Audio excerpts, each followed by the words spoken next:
it sounds like he never talked about it directly with you, but like maybe through your siblings or other people who told you. What was your dad's thoughts on the FBI outside of like, oh, he didn't like them because they were chasing him? Like, what do you think about their tactics or how they did their job?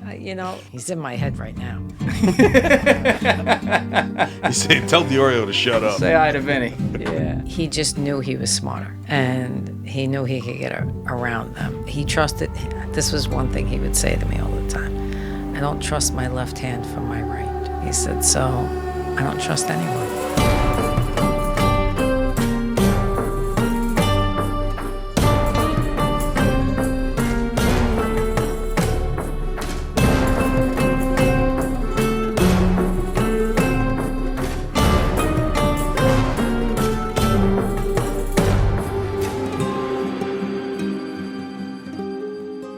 Hey guys, if you're not subscribed, please hit that subscribe button as well as that like button on the video. They are both a huge, huge help. If you're not following me on Instagram or on X, my links are in the description below, so please go follow me over there. Thank you.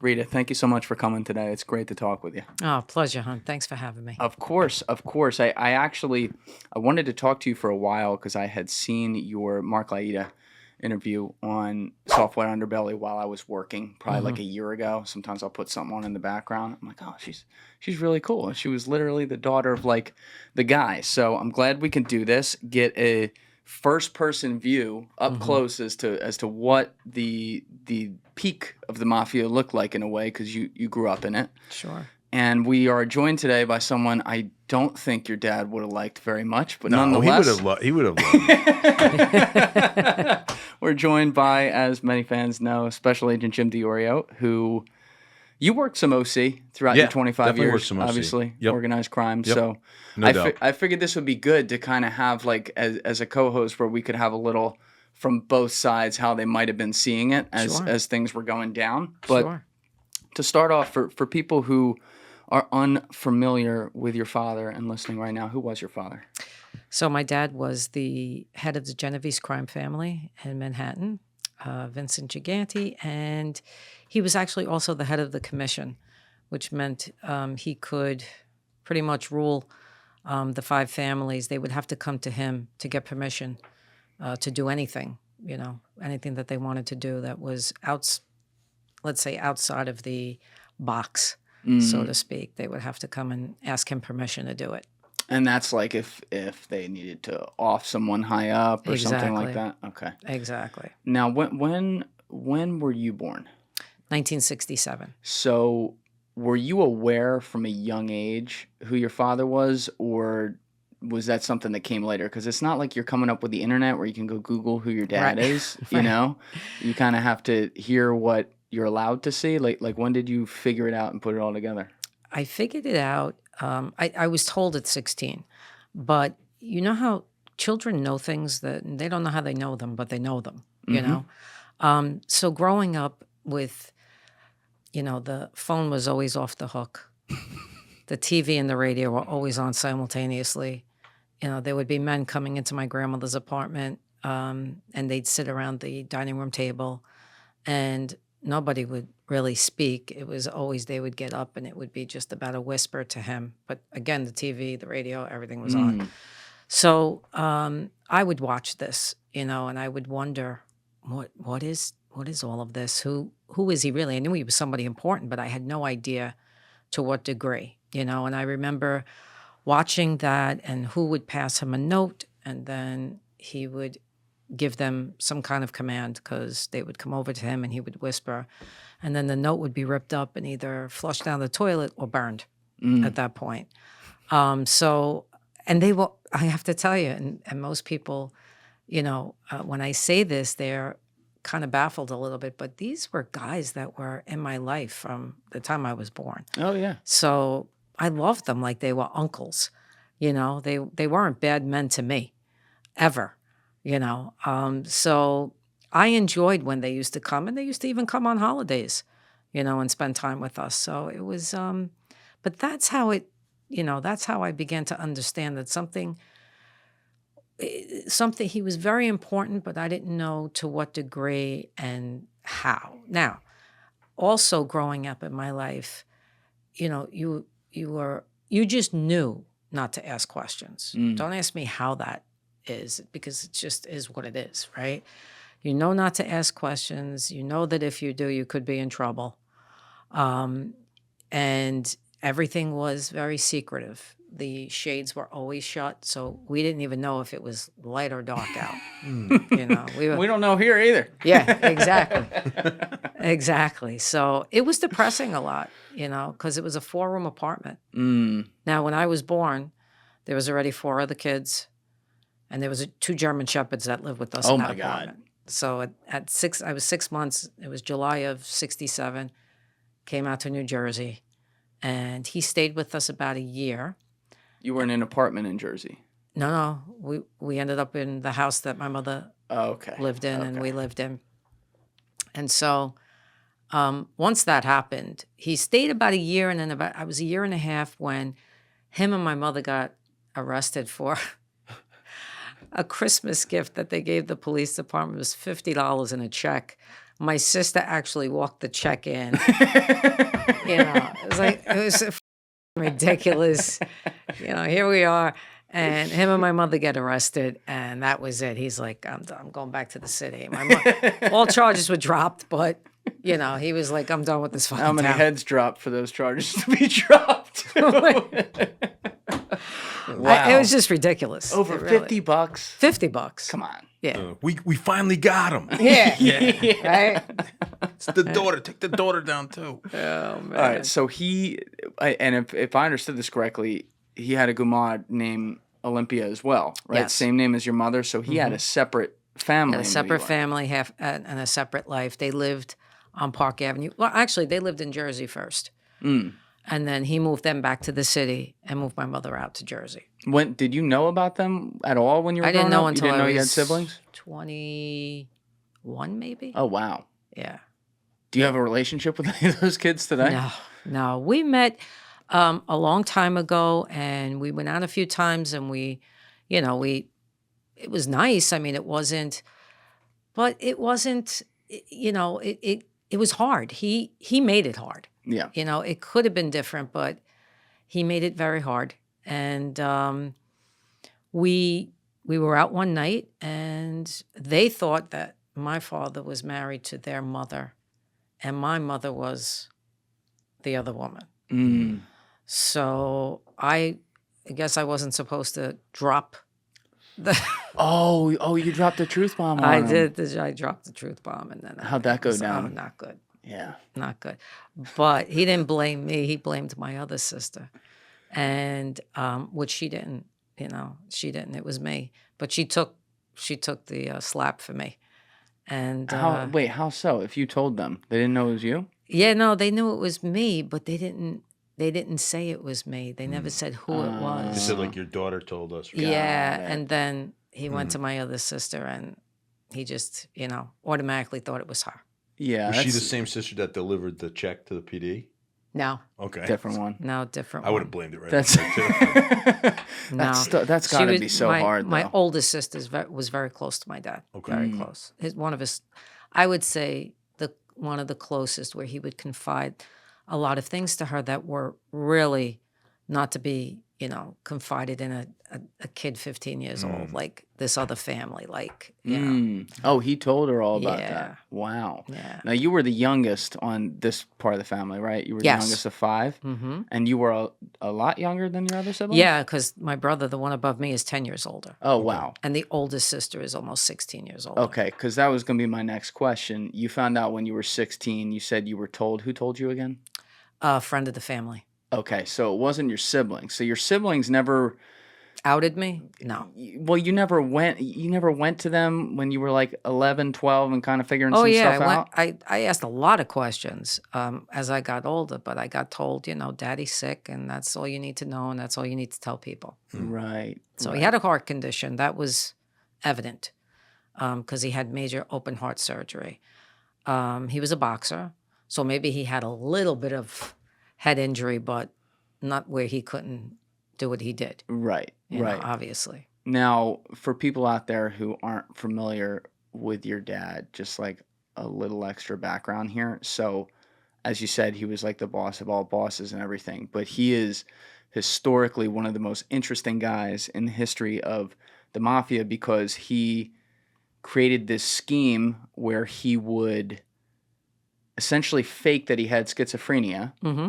And he did this for like 30 years. I mean, the guy should have gotten a f***ing Oscar. I mean, it's pretty incredible because the FBI, and I'm sure Jim will talk about this, the FBI would track him everywhere he goes, but he'd walk through the streets of New York or the streets of New Jersey or whatever in a bathrobe, you know, like shaking to himself with your brother or sometimes you on his arm. When did, like, I had read that he started doing some of that even in the late 60s, which would have been like when you were a baby, right? But like, when did you first see that, and what did you think? Because he turned into someone else when he got behind closed doors. Guys, if you're not following me on Instagram, you can get me at Julian Dorey Podcast or also on my personal page at Julian D. Dorey. Those links are in the description below. You can also follow me on X at Julian D. Dorey. That link is in the description below. And as always, please smash that subscribe button if you haven't already and hit that like button on the video. It is a huge, huge help. I appreciate all of you who have been subbing and all of you who are liking all these videos. Thank you. I was a teenager. And, you know, I was questioning more and more all that stuff. And I would just do it. If he said to me, we're going for a walk, we're going for a walk. It's not like I says, yeah, I don't feel like going. You know? I got my steps already today. Yeah, right? We're going. So, you know, he used to tell me, you know, make like you're holding me 6 feet and I'm 5'1". What Can't age even is imagine. that? What age is that? Who's first doing that? Oh, God.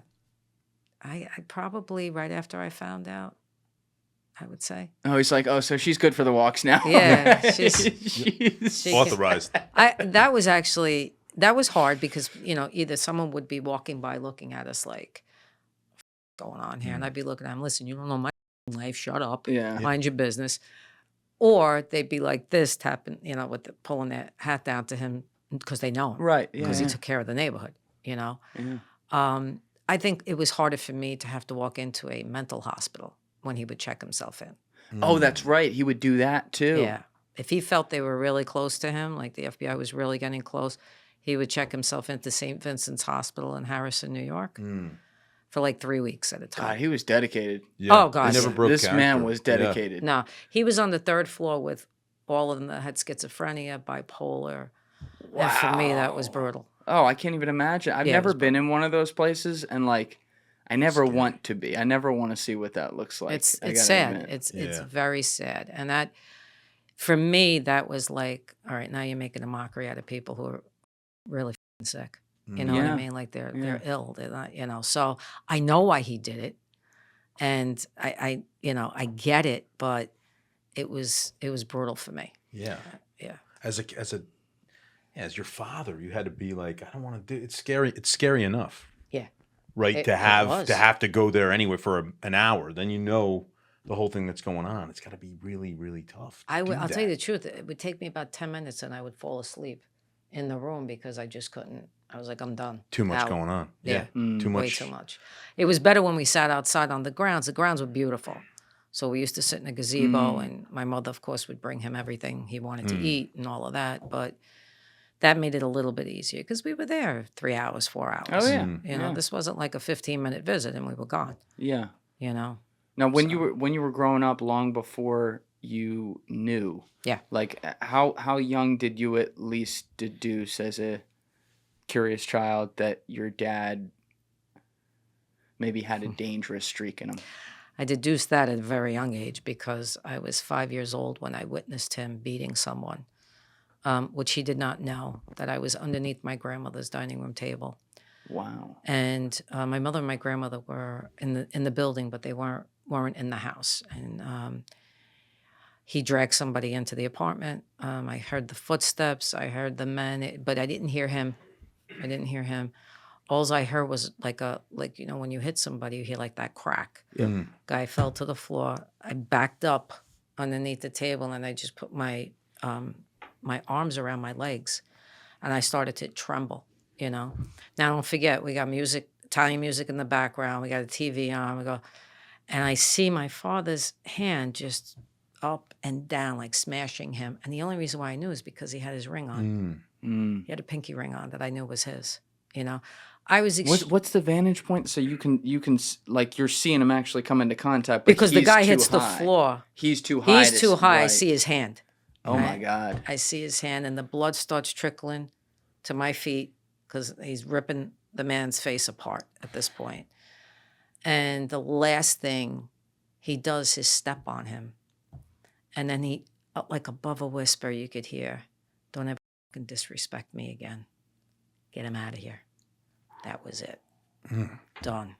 And I just sat there in total shock and held my breath because, like, when you want to scream, but you can't. Oh, yeah. Right? So all of that ended, and then my mother and my grandmother, wherever they were, they came back in, and they were yelling for me because nobody could find me. They didn't know where I went. So he had left the room at this point. Yeah. Is the blood still all on the floor? Yeah. No one, obviously. Yeah. Didn't Well, send it's going to cleanup. get cleaned up, but it wasn't Right. at that point. They dragged me out from underneath the table, and I couldn't speak. I was just shaking, and my mother's like, it's okay. Daddy just got upset. He got mad. And at that moment, I guess the subconscious just buried that because I didn't remember it till I almost finished writing my book. I had a flashback. You didn't remember it? Mm-mm. No. What? That's a psychological doozy. Oh, yeah. That's how you survive, right? Mm-hmm. Yeah. Just buried it. And so. But you're 5 years old. 5 years Little old. girl curled up underneath there watching this. Did you know the man who was beating? Had you ever seen him before? No, I did not. But I'm going to tell you a story that you're not going to believe. About a month and a half ago, I get an email from a man who says he was from the neighborhood and his father owned a hairdressing, like he did hair, And I think he was on 6th Avenue, and they lived right close proximity to where we lived. And he said to me his brother had passed away, but his brother told him a story about when he owed my father a lot of money, his father. And so he ended up with a beating, but he didn't die because I always questioned if this man died in my head. And that was the man. Whoa. This was about a month and a half ago. Wow. And because he read my book, that's how he knew. And he knew. And he knew. So he wanted to contact me. And I didn't know. I didn't know. I felt bad because I think he felt bad. But I'm like, no, this was your father. Like, he got his ass kicked, and I watched the whole thing. I still haven't reached out to him yet, and I will. I just, it's almost like, what do I say? Do I say I'm terribly sorry that, he got his ass kicked, but he didn't sound like he was upset or anything in the email. Why? Yeah. Why? In all honesty, I mean, my dad didn't get his ass kicked by a mobster, but still, like, I don't know why he'd be mad at you for like what? How is that your fault? No, it's just I guess I feel bad. I think you're a witness to for him to heal. Maybe that's part of your healing. Maybe, yeah. Which I think is so cool. It struck me like my heart went out to him and his brother who passed and his father. I said a prayer, in their name, and I said, "Wow, talk about full circle." Yeah. You know what I mean? It was just full circle, and I guess when I said to my father, because I talk to him all the time now, I'd like to know if he was okay. Like, did something happen to him or did he live? And he lived. That's a full circle is a good way to put it. That's a great. I hope you guys have a great interaction when you do decide to do that. Yeah, but me too. Yeah. That's really because like as a little girl, like you said, you repressed it for so many years because it's so traumatic. But I'm gonna guess it affected your behavior around your dad. Obviously, Oh like, my God, yeah. How did you feel about him? Immediately, I started with anxiety attacks at the age of 5, panic attacks at the age of 7, OCD. What would happen? Yeah, when you get I a would. panic attack. So panic attack is like being hit by a bus without realizing it's coming, right? You go into full sweat, heart starts to race, you feel like you're dying, like you pass out, whatever. So that's what was happening to me. I didn't want to leave home. I didn't want to go to school. I wanted to stay home with my mother because I was afraid. Not just for me, but for her. So after witnessing something like that, I was just afraid, So I knew, that would tell any 5-year-old, don't open up your mouth. Don't ask questions. You can't go to your father actually and tell him anything that you feel because, So And then at the age of 10, I was plagued by OCD, which was a lifesaver for me, honestly. It's a lifesaver. Yeah, it's how I survived. That and sports were the only things that kept me like, you know. What about OCD made you survive? Why do you put it that way? Because I felt like I had no control. Because it was like, you know, I felt the need to have to control something. And it was like, okay, then I'll control the clothes that I wear. I'll control the food that I eat. I'll control all these other things so that, you know, I feel some kind of normalcy in me, you know. So. Yeah, and that's, I mean, you said you got that 7 or 8? You developed that? The panic attacks at 7. And then when was the OCD? 10, the OCD, around 10 years old. So you're that young, and there's already some sort of like subconscious messaging system in you to be like, I need to take control of something in my life. Yeah. That's I Don't can't trust. Don't trust. You can't trust. That I can't fathom. And I have some OCD as well, and I understand those intrusive thoughts. I understand like developing control over things, but like with mine, it happened more just naturally as my life progressed. It wasn't, as far as I know, maybe I need to talk to a psychiatrist about this, but it wasn't like one event that then suddenly like made me at one point there rewire my brain, be like, no, I will do this. Right. For that. That's a whole different type of onset right there. Sure. Absolutely. So you get in the panic. How often did those happen? Often enough where I was out of school more than I was in school. So by the time I reached my junior year in high school or sophomore year in high school, I only had a 6th grade reading level. Wow. Yeah. I often wondered how they pushed me through, but then I realized why. Well, later, it'll come to you. It's all right.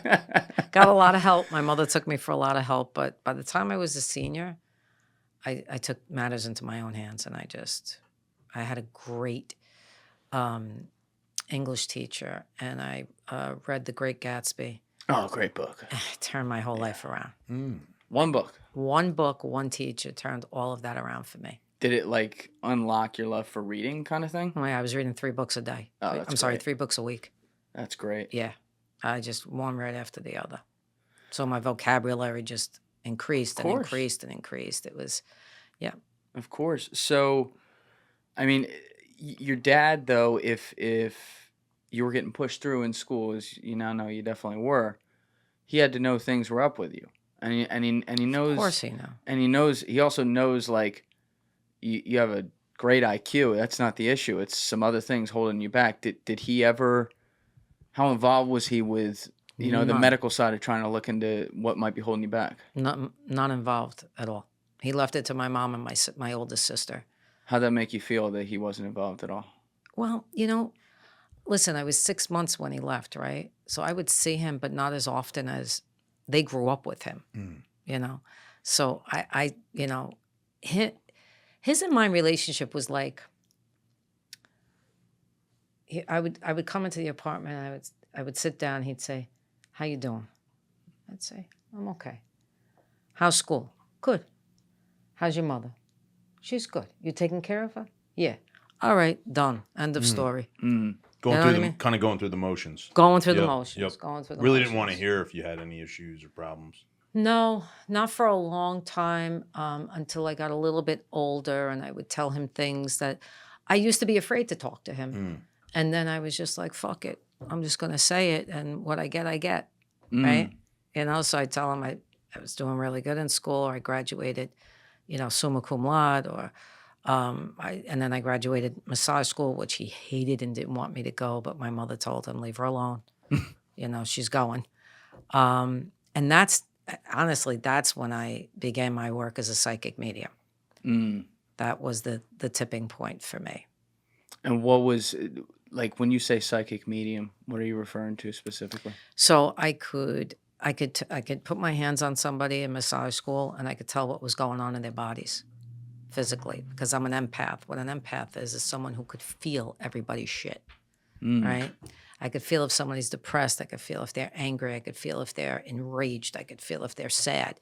So I would put my hands on somebody, and I would start getting images of what was going on in the body, and I could start to feel what was happening in the liver or the kidneys or here or there.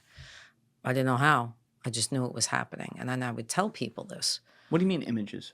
Like Images in my head. I closed my eyes and I would get images of their body parts. like the actual body parts, And see not what they're causing, so to speak. Well, sometimes I would get a flash, or I would hear like they're depressed because of blah, blah, blah. They lost somebody very close to them, or, I didn't know what was going on. I was just kind of going with it, And once that happened, I got brought into a place where people were introduced to me that they were doing this work already. And now I was being taught by others what was happening to me, why it was happening, how I could, increase my abilities. Yeah. But the massage is what helped that. Is that Reiki? Is that similar to Reiki, or is it Reiki different? Reiki's an energy healing. Okay. But as you're doing Reiki, you could get information. You could sense stuff. Absolutely. Okay. Absolutely. Yeah.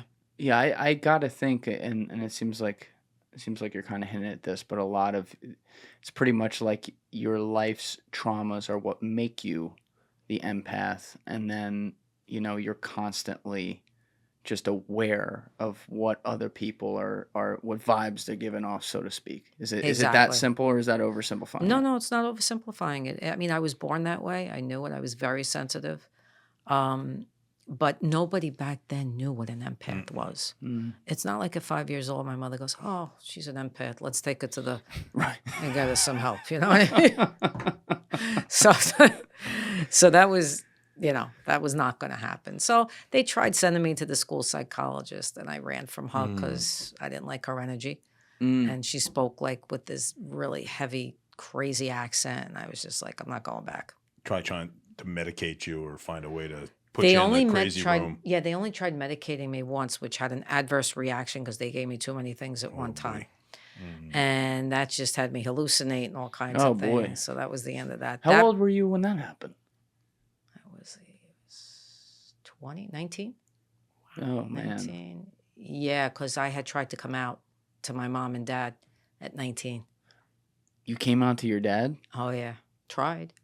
I jumped back in, but what do you mean you jumped? Wait. Let's unpack that. What do you mean you tried? So at night, growing up, I was very sick. I had a lot of upper respiratory infections. I had pneumonia. I had a lot of stomach issues because I knew at the age of 10 I was gay. Mm-hmm. And I knew that was never flying in this family, so I didn't tell anybody. So I had to hold all these secrets. And he had secrets. I had secrets. We all had fucking secrets. Nobody could tell each other. Family secrets, yeah. So at 19, I was tired of being sick, tired of depression, tired of anxiety. So I'm like, you know what? I'm going to do it. I'm going to jump. I'm going to come out of the closet. I'm going to see what happens. Petrified, sweating like an animal, palms like, forget it. Couldn't even rub them together. He was visiting my mother, our house at that point. And I just knocked on the door and I said, if I don't do it now, I'm never going to do it. I sat on the bed and I said, listen, I have to say something. And they looked at me like, oh my God, what's coming?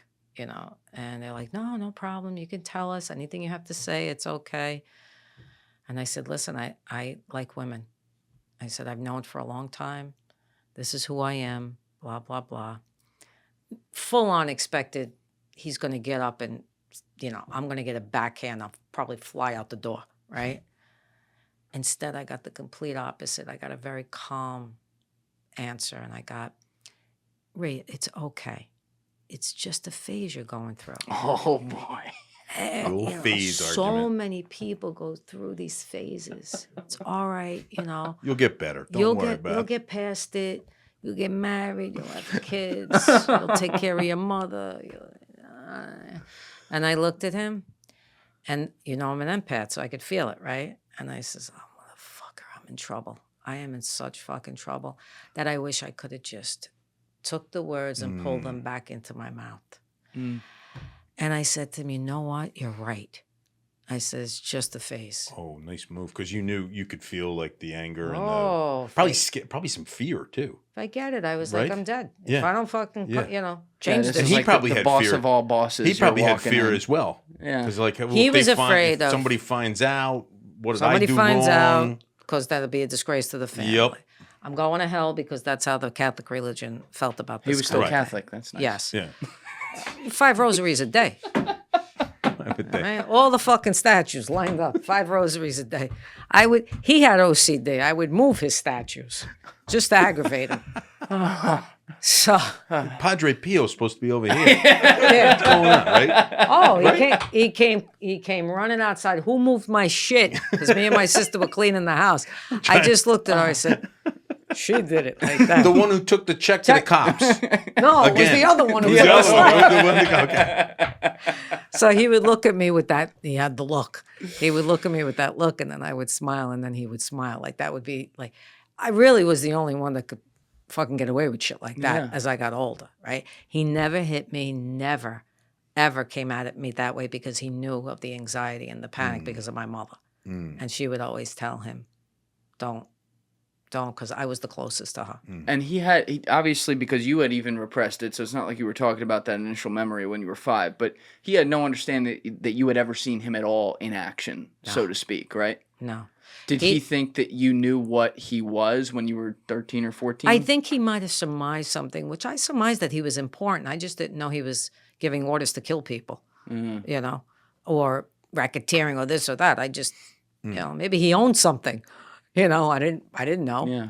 But it was too secretive. There was too many secrets. There was too many people running around whispering. There was a phone off the hook. There was TVs and radio. Yeah. There was shades closed. There was, so you know, you just don't know. You don't know what. What, You exactly. Just know Yeah. the how, or Yeah. so to speak, something like that. Yeah. So he didn't, point being though, he didn't tie your issues back to himself, it seems like. No. He didn't think of it that way. He just thought like, oh, well, she's a little fucked up. No, he didn't. Or if he did, nobody knew that. Okay. I know it now that he knows it, but I wouldn't have known it when he was, well, that's not true. I did because I wrote to him in jail. So we got to an understanding before he passed. But then when he passed and he came to me, because again, I'm a medium, so I can speak to the other side. When he came to me when he passed, everything was laid out on the table. What happened there? How did that go down? Oh yeah, that was so he passes in 2005. And maybe 6 months later, I'm doing a healing on someone in my home. And believe it or not, it's a man who knew my father. Okay. He was not fully in, but in. And, Associate. Yeah. And my father had asked him to, while he was alive, to watch out for me. So, because he had gifts as well, this man. So he said, your father came to me and he told me to take care of you. And so he came to me when I was working and he wanted to apologize for everything and lay it all out on the table. And as I'm got my hands on this man, I'm hearing him and I'm getting visuals of him.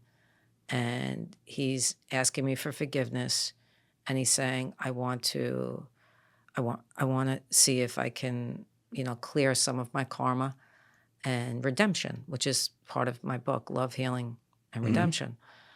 And he said, would you be willing to work with me to do this? And I said, well, what would it mean?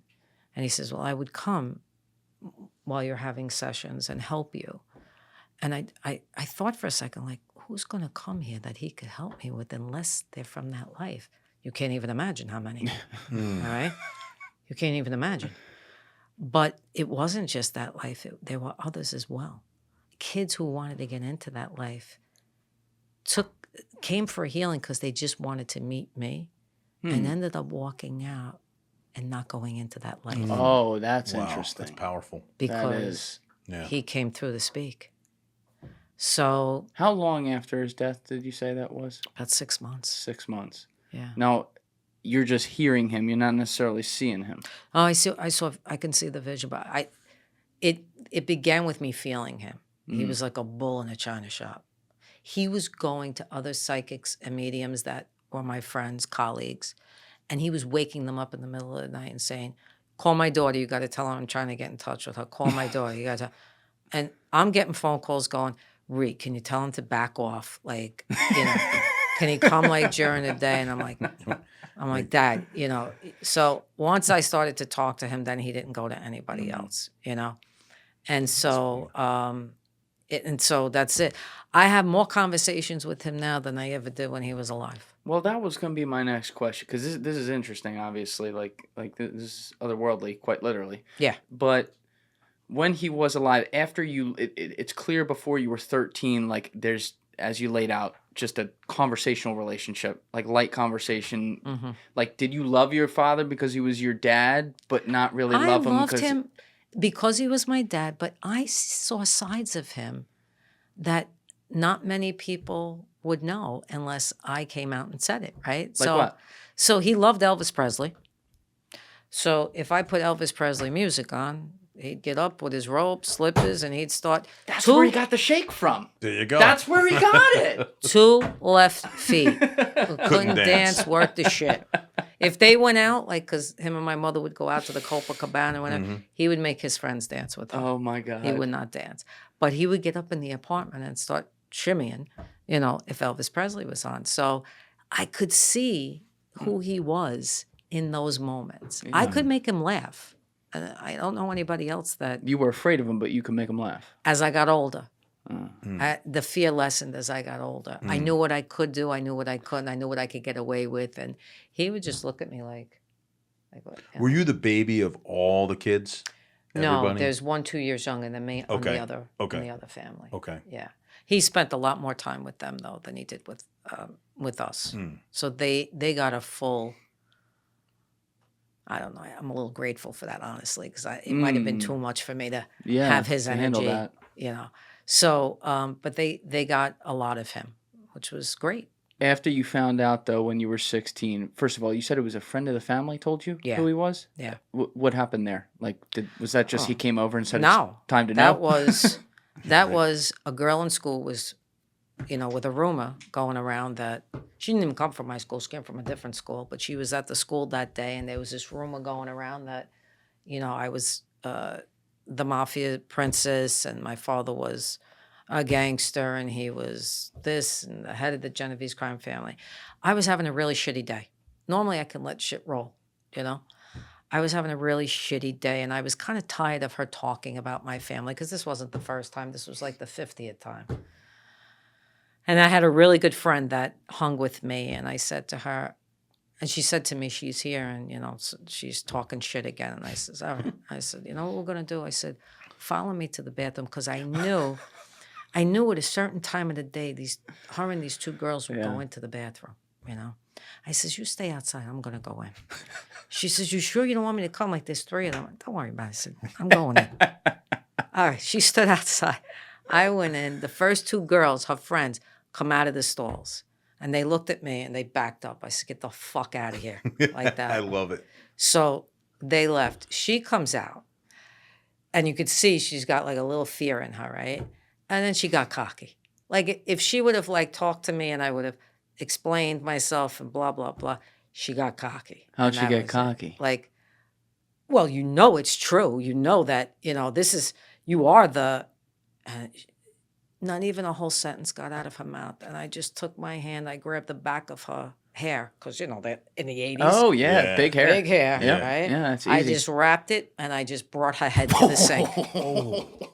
Busted her up wide open.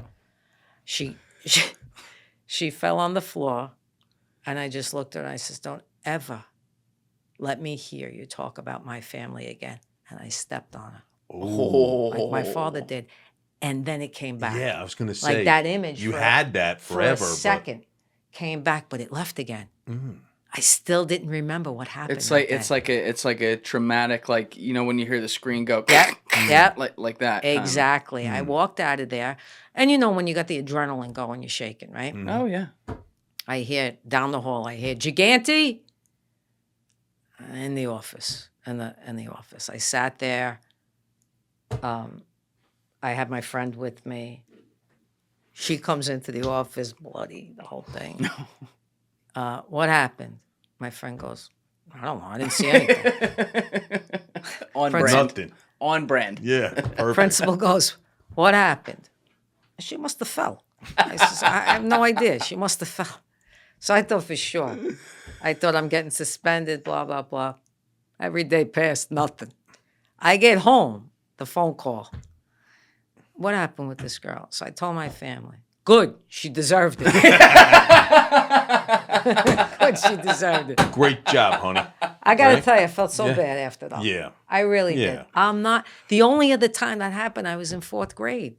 The only other time, it was a boy. Well, I think it's also like, again, you're spending your whole life wondering what it is. You're afraid of your dad. It's like there's a beast living inside of you with that, and someone crosses the line. And I was a big jokester in school. Like they knew I was the class clown, but that was my way of dealing with yes, shit. 100%. It was my way. So it was that, or it was the bathroom. What are we picking?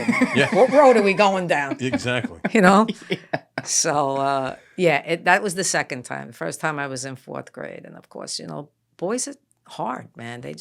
Actually, girls are harder. I'm going to tell you right now. I agree. Girls are harder. They're bitchier. But this kid made fun of me. I'm talking months and months and months and months. I let it go, and then the beast unleashed. Put him in his place. It was snowing out. There was ice on the floor. He was behind me, cackling and telling his friends, she looks like a boy, she walks like a boy, she wears boys' clothes. I was a tomboy. Mm. That was it. You couldn't put a dress on me at a year old. Never mind then. He passed, like he walked, right? Past me.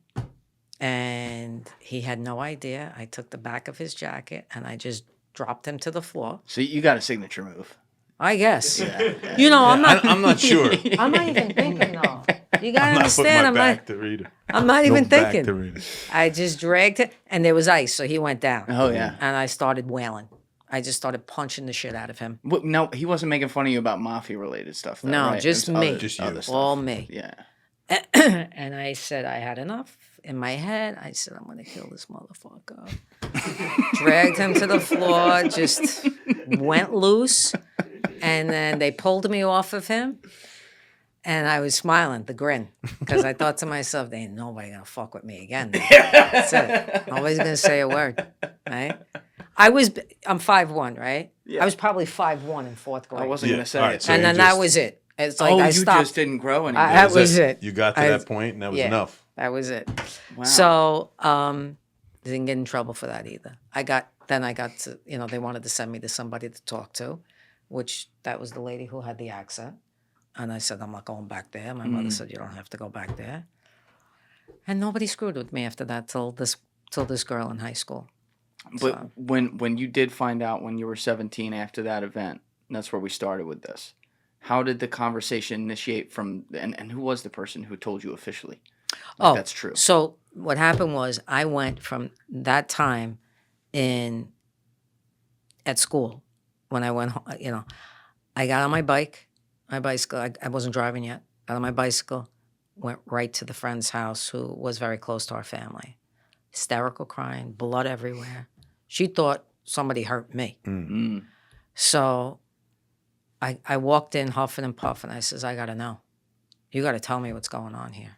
She goes, what do you mean? You don't know? I go, no what? So she sat me down. She says, okay. She goes, I'm going to explain a few things to you. She called my mother. She says, Rita's here. This is what happened.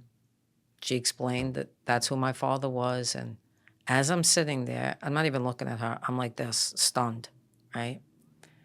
And all of a sudden, like pieces of the puzzle started. Oh, boom, yeah. boom, boom, boom. I'm going, oh my God, that's why, and that's why, and that's why. And I'm like, my first reaction was, oh, this is fucking cool.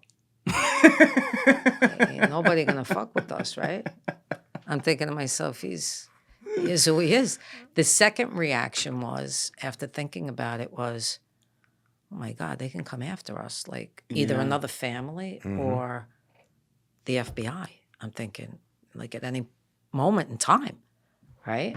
And so started having a lot of emotion. So I go home after this whole conversation. My mother looks at me as I walk in. She goes, are you okay? I says, I gotta go to bed. I gotta go to sleep. Couldn't handle it anymore. All fucking overload. All right, she says, go to sleep. We'll talk in the morning. You want to know what that conversation was? This is what it is. You don't ever tell anybody. Keep your mouth shut. Keep your mouth shut. You got a good life. And this is what people... He's paranoid schizophrenic. That's all anybody needs to know. Because that's the cover. That's right? the cover. Yeah. Now I'm like, paranoid schizophrenic. All right, can we get it? Like, now I'm petrified. You know, the OCD kicks in immediately. I start so you're looking like, shit is this up. genetic? Am I You know gonna what I be mean? in trouble? Yeah. Ugh, forget it. So... when you had that conversation though, so just for background for people Yeah, so yeah, they go understand, ahead. because we mentioned how your dad had this kind of like genius 30-year run where he would like fake that he was Right. sick and make people use like a C with their hands or point to the chin to refer to him. They weren't even allowed to say his name in case not say his there were name. mics from you fellas somewhere. But you know, in the 80s, he had Fat Tony Salerno as the front boss. He sat in some social club up in, I think it was in Harlem. Maybe I'm wrong about that. Somewhere, maybe the think you're Bronx. right. I think it was Bronx in or Harlem. But anyway, so he wasn't the real boss. Was that full detail explained to you in that conversation too? Or was it just like, hey, No. he's the boss, that's all that matters? Yeah. He's it. Okay. Then I went to talk to my sisters after that because they knew I knew. And I said, well, how far does his hand reach? And they said, you have no idea how far. And just let it be. I said, all right. So now everybody, like they all knew, right? Now I'm the last to know, okay? So now I'm covering like everybody else. Like, you know, his doctor would come in, right, to my grandmother's apartment the and doctor do an came evaluation. Right? And Still Would he talk to him real slow? Like, hi, Vinny. No, he talked to him like normal, but you got to understand now, Bugs Bunny is on in the background. So he starts to mimic fucking cartoons. And now that I know what he's doing, I want to run under the table because I'm laughing. Right? And my grandmother's in the background in Italian going, Pia medicine, like get him his medicine. He's crazy. And I'm looking at this whole thing going, oh God, get me the fuck out of here. Like, this is all nuts. I can't. Get him a carrot. He's Bugs Bunny. All right. All right. What I want, I didn't want to stop you going. No, through, listen, going through all I this. can go and go. This That's is the thing. amazing. And thank Like- God you stopped me. like getting the background just Yeah, there's a lot in of there. you as a person. Forget your dad. Your dad's like a background player right there. But now I want to bring in your dad too. Sure. For people to get the story, because now we know when you found out. We'll get to after that, and this is where Jim will be good too, because he'll be able to kind of give. I'd some love sort to of- hear Jim's story. Yeah, some play-by-play of what the FBI, Kallstrom, and all those guys were doing. Yeah. But we've covered bits and pieces of your dad, but if we could just start at the beginning of, you know, who your dad's parents were, Absolutely. you know, where he was born, when he got into this life, all that stuff, and we'll go from there. So my grandma, Yolanda, and my grandpa, Sal, were born in Italy, in Santa Lucia. And they met. My grandmother was wealthy in Italy. They had servants. They were geared towards education. So she was extremely well educated. She was following in her father's footsteps to become a pharmacist, potentially a doctor. Wow. Okay. So education was very important for her. She was well versed in so many things. What happened was my grandfather witnessed something of the Black Hand. Now, the Black Hand in Italy is the Mafia. Yes. And in that day and age, they didn't just go after the person to kill them for maybe. yeah. They went after the whole family. Yep. Yep. Godfather Part 2 opening scene does Yep. a good job explaining that. Yeah. So he got approached and said, you know, they approached him and says, we want you to testify, the police and all of that. Then he got approached by the Black Hand and said, if you testify, we're going to kill you and your whole family. So what he did was, he was a pharmacist. He overdosed on, it's called strychnine, which was poison. And he killed himself. Unbeknownst to my grandmother, was going to come here and have what she had with my father and everything. It really began there. Okay? Wow. So then it comes full circle, right? So she had met my grandfather because he was not completely well, so he would be in and out of the pharmacy. They end up falling in love. He wants to take her back to the States because his family is in the States. And what do they, back then they all think, okay, I'm married, I got to follow my husband, right? The mother begged her to stay. My great-grandmother was a, what do you call them? She probably birthed half of Naples. Like a midwife? She was a midwife. Oh, Yeah. okay. She birthed half of Naples. And she didn't want my grandmother to go. She would actually send my grandmother money for a one-way ticket to come back. So, story goes along. The first Vincent is born. This was not my father. Okay, first Vincent. First Vincent. They take a trip to Florida. I'm sorry. They take a trip to Italy. And in that trip, he ends up passing. So he pulls a pot of boiling hot water on top of himself. God. They can't save him. He passes. My grandmother gets blamed for my grandfather, which was horrible. They come back to the United States.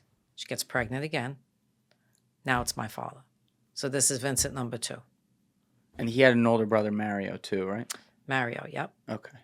Yep. Wow. So it was Mario. Now I can't remember the lineup, but yes. Can we Google that, Alessi? Mario and Vincent, just so we have it. But Yeah. Okay, so there was a Vincent before. And There he was a passed. Vincent before. Wow. Yeah. So he grows up.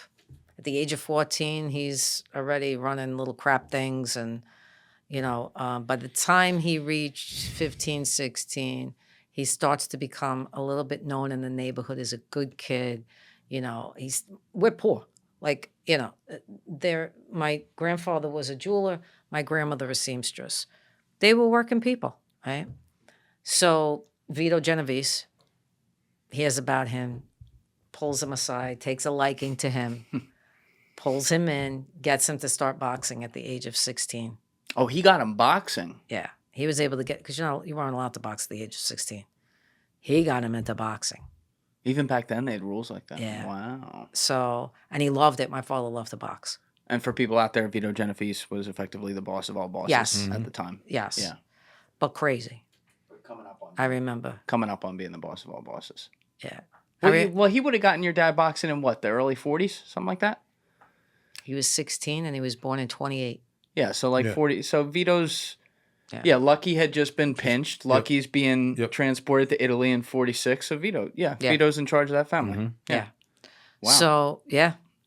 So, Vito loves him, takes a liking to him, all of that. Eventually starts to be his driver. Mm. Right? By the way, he drove terrible. I drove with him once. I almost had a heart attack. So never again. Never got a license. It's not like he knew how to fucking drive. You know what I mean? So...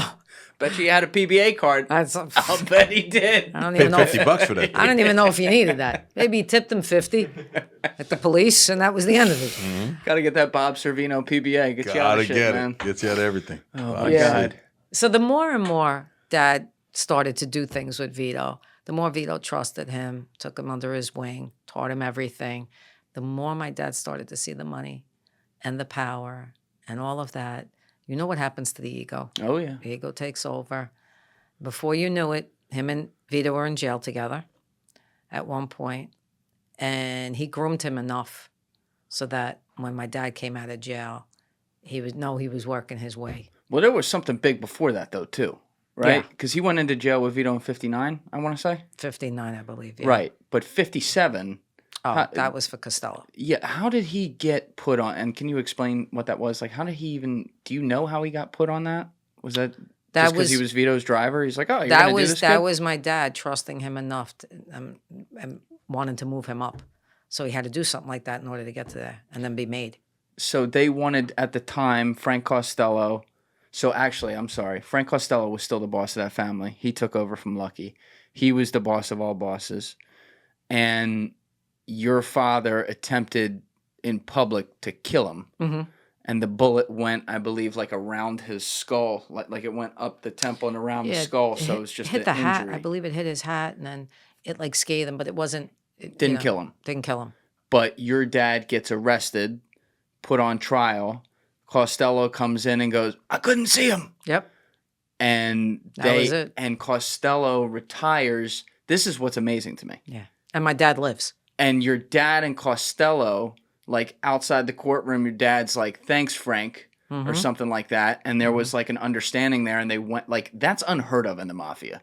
Like even if he goes in there because they don't testify against each other and says I didn't see him, your dad's dead 10 days later, but he wasn't. And then Genevieve, like that's crazy that he lived through that. Yeah.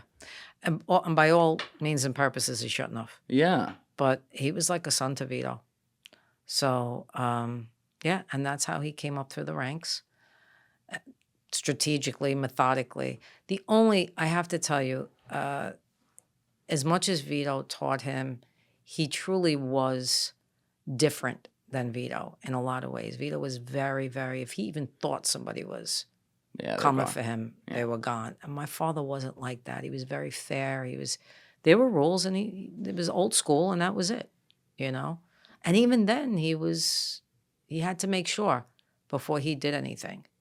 Yes, there were some guys that actually did turn against the family later that he didn't have killed because he was giving them leeway and assuming they didn't do it. So I guess that's kind of true. One that everybody was telling him, get rid of him, and he didn't. Pete Savino was, yeah. Wow. So he ends up, well, you were saying he ends up in prison, though, from like 59 to 66 with Vito. Yeah. And at that point, I think Vito, he died in prison, right? Yep. Vito died in prison. Yeah. So can we look up what he was arrested for? Yeah, he was arrested in Appalachian, but what was he hit for? Type in Vito Genovese, Gen. Yep, that's it. And then just on his Wikipedia, go down to when he got put in prison. I just want to know what it was for. There it is, Appalachian meeting in prison. Where is it? No, go down. Good. That was just a quick preview. Go down. Pursuit of Power. Yeah. Yep. That's it. Okay. On 58, testified under subpoena. All right. Go down, Alessi. 57, the Appalachian meeting. That's where all these mobsters were caught meeting together up in upper state New York. And so they knew something was up. He was indicted on charges of conspiring to import and sell narcotics. That's what I thought it was. He was convicted of conspiracy to violate federal narcotics laws and was sentenced to 15 years in prison. Okay. And I believe your father was sentenced for heroin, so a similar type thing, right? See, that's something Vito would do, but my father would not. Drugs. Yeah. He didn't like them. Nope. Why did you ever get to talk to him about that at all? No, I just know from family. Okay. What was his logic there? Kids. Yeah. Kids. He didn't want kids to be affected by kids in the street, you know. He wasn't a fan of that. The rest of it, there was no, you know, he had all the rest of it, but that wasn't his thing. Yeah, I had Salvatore Bonanno in for episode 130. He's the grandson of Joe Bonanno. And his father was Bill Bonanno, who was the underboss of the family. And he, you know, there's a lot of arguments about this stuff online, like, oh, come on, they all knew or whatever. But there were different factions that wanted it and those that didn't. And he's very steadfast because, you know, he spent years with his grandfather. His grandfather was alive till like 2002. That his grandfather, that was the thing he wanted nothing to do with.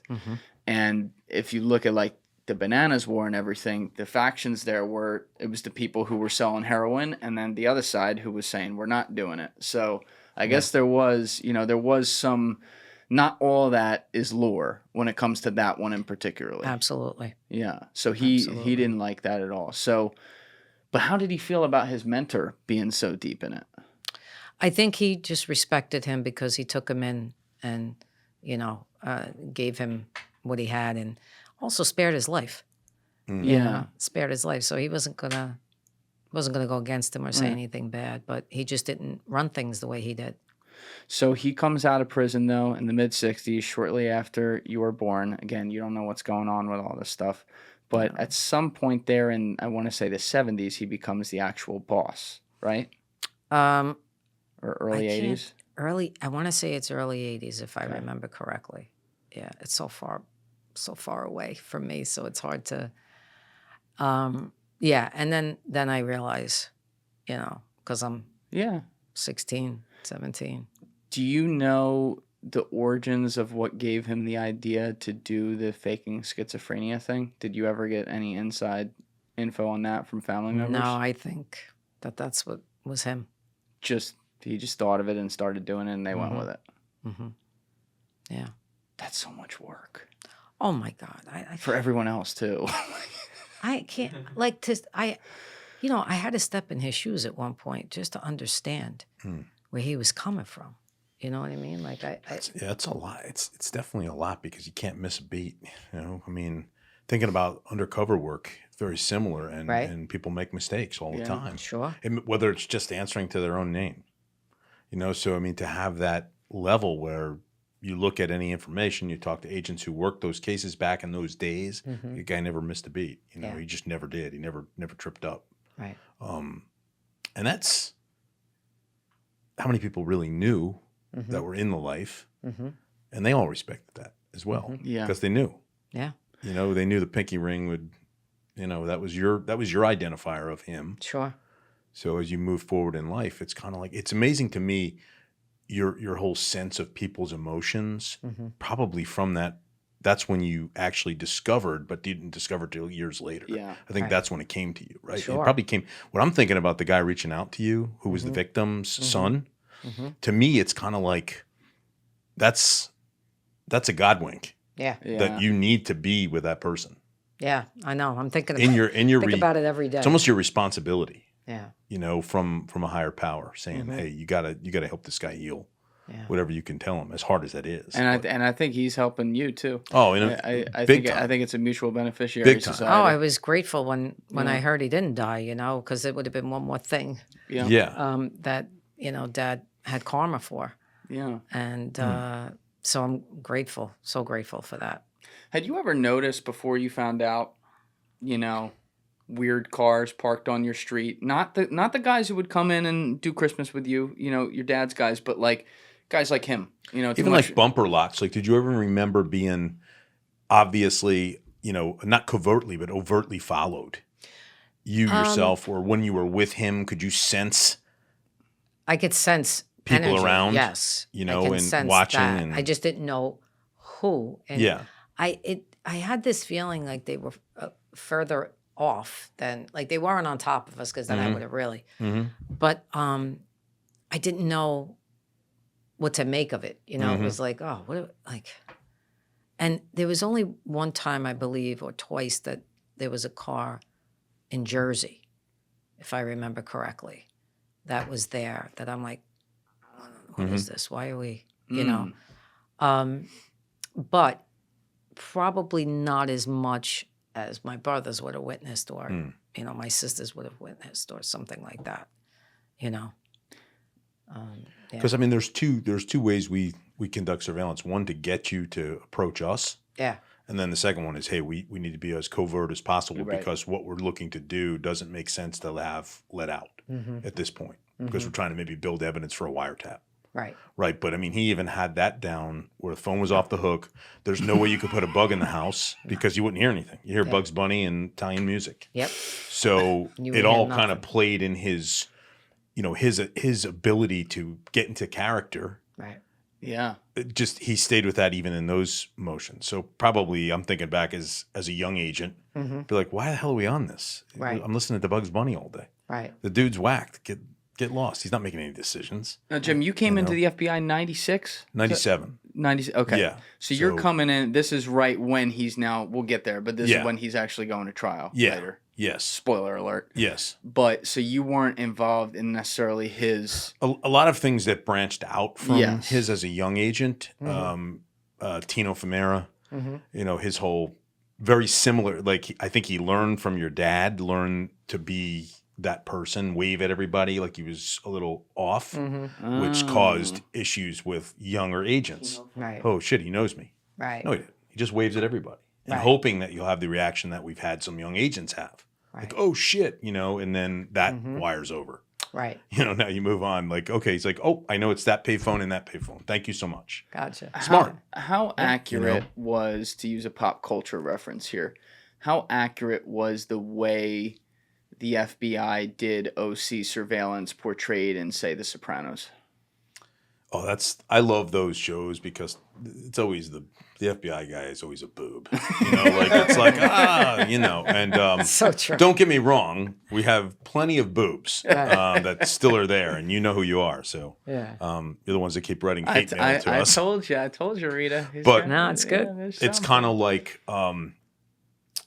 Julian and I have talked from minute one, the 2/3 rule, right? Right. Two people do the work, one person sits around like a boob, puts boxes together, gets lemon ice. Right. And we know who those people are. So if you got the lemon ice eater, Right. you're lucky. And guys like your dad, guys like in the life knew who was who. Exactly. Better than we did. Their charts were probably a lot better than our charts. So like, oh, we got DiOrio. Thank like I can remember. He's burning the charts sometimes when they're wrong done with them.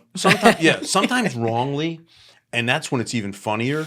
We had a big public corruption case, very similar mob connections to the public corruption. Obviously, politicians and mobsters are in bed together at points because they mutually advantage, for each other. And we had one guy talking about, oh my God, let's hope we don't get so-and-so because he's the best. And all of us are looking at each other like, oh my God, they think he's good. This is fantastic. Let's keep putting him out there. Right. And the dude had why am I going out there? Like just go sit. Here's their bumper. You sit right behind it and talk to the first person that comes out of the house. Right. He was so stupid that he actually helped move the case along. Oh, that's incredible. So that kind of stuff is funny, funny stuff, which I'm sure your dad, I'm sure they had laughs over that. I'm sure they were. Holy cow, we got Joe Johnson on. This is fantastic.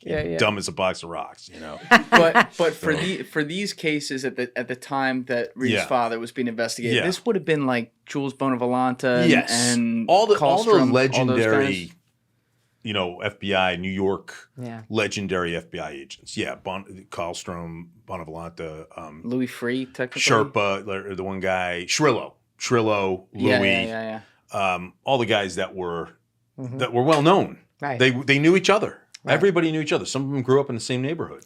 Some of them, I mean, literally loved him. Like they would, but they tipped their hat to him when even when all was said and done. They just absolutely. He just was a very charismatic energy. Yeah, my dad. You wanted to be around him for whatever reason was your own. Right. And it's similar to I talk about the guy down in Belmar, down Jersey Shore, DeVita, who is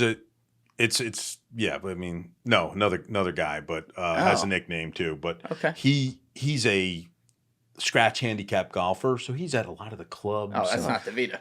No, and this guy's at a lot of the clubs. And when he found out that I was applying for a country club in Monmouth County, he called me and said, "Is this because of me? You're trying to?" I go, "No, I just love the course." He's like, "Holy shit, you scared the shit out of me." Wow. Okay, hey, and then he's like, "Hey, I got a foursome on Saturday. You want to play?" I played. Good for you. I played. He's Julian. He's the one I talk about that his house in Belmar. I'm probably letting this out, but everybody knows now. But it was like run down on the outside. Okay. Piece of shit. Right. And we used to go arrest him probably 3 times a month, just to talk to him because he said, "Please just put the cuffs on." Yeah. Because I can't take a chance. So he would come out, we would have him cuff himself, and the whole deal. Never let us in the front door. Right. Never. Yeah. So one day, one of my buddies just like, you know what? Let's just push through the front door and see the house inside. Spectacular. Beautiful. I'm sure. So he's like, oh, shit, now you know what I'm doing. We're like, dude, we've known what you were doing for the last 20 years. Right. The fact that you're still playing golf on Saturdays is pretty good, right? He's like, very good. Yeah. That's like. But I mean, that was the charisma that surrounded that world, made it, celebrity-like. It was celebrity-like. Exactly. But mostly the neighborhood loved him because he took care of them. Yep. That, if someone couldn't pay their rent, he paid it. Mm-hmm. Nobody went without food. If they had kids and they needed money, he gave it. So now there are a lot of bosses that weren't like that. I couldn't speak to that, but I know he was. He was extremely generous. He had an affinity for the elderly. And he lived in a 4-room apartment where did he go? He went on one vacation with my mother for their honeymoon to Florida. That was it. He flew more. Hated to fly, by the way. I don't know if anybody knows that. Hated it. Hated to fly. He flew more when he had to go to different jails. They transported him. They transported him all over the place. At one point, he was in the same facility as John Gotti, and they were like, "The fuck are we doing?" He was way out in Colorado, in Florence.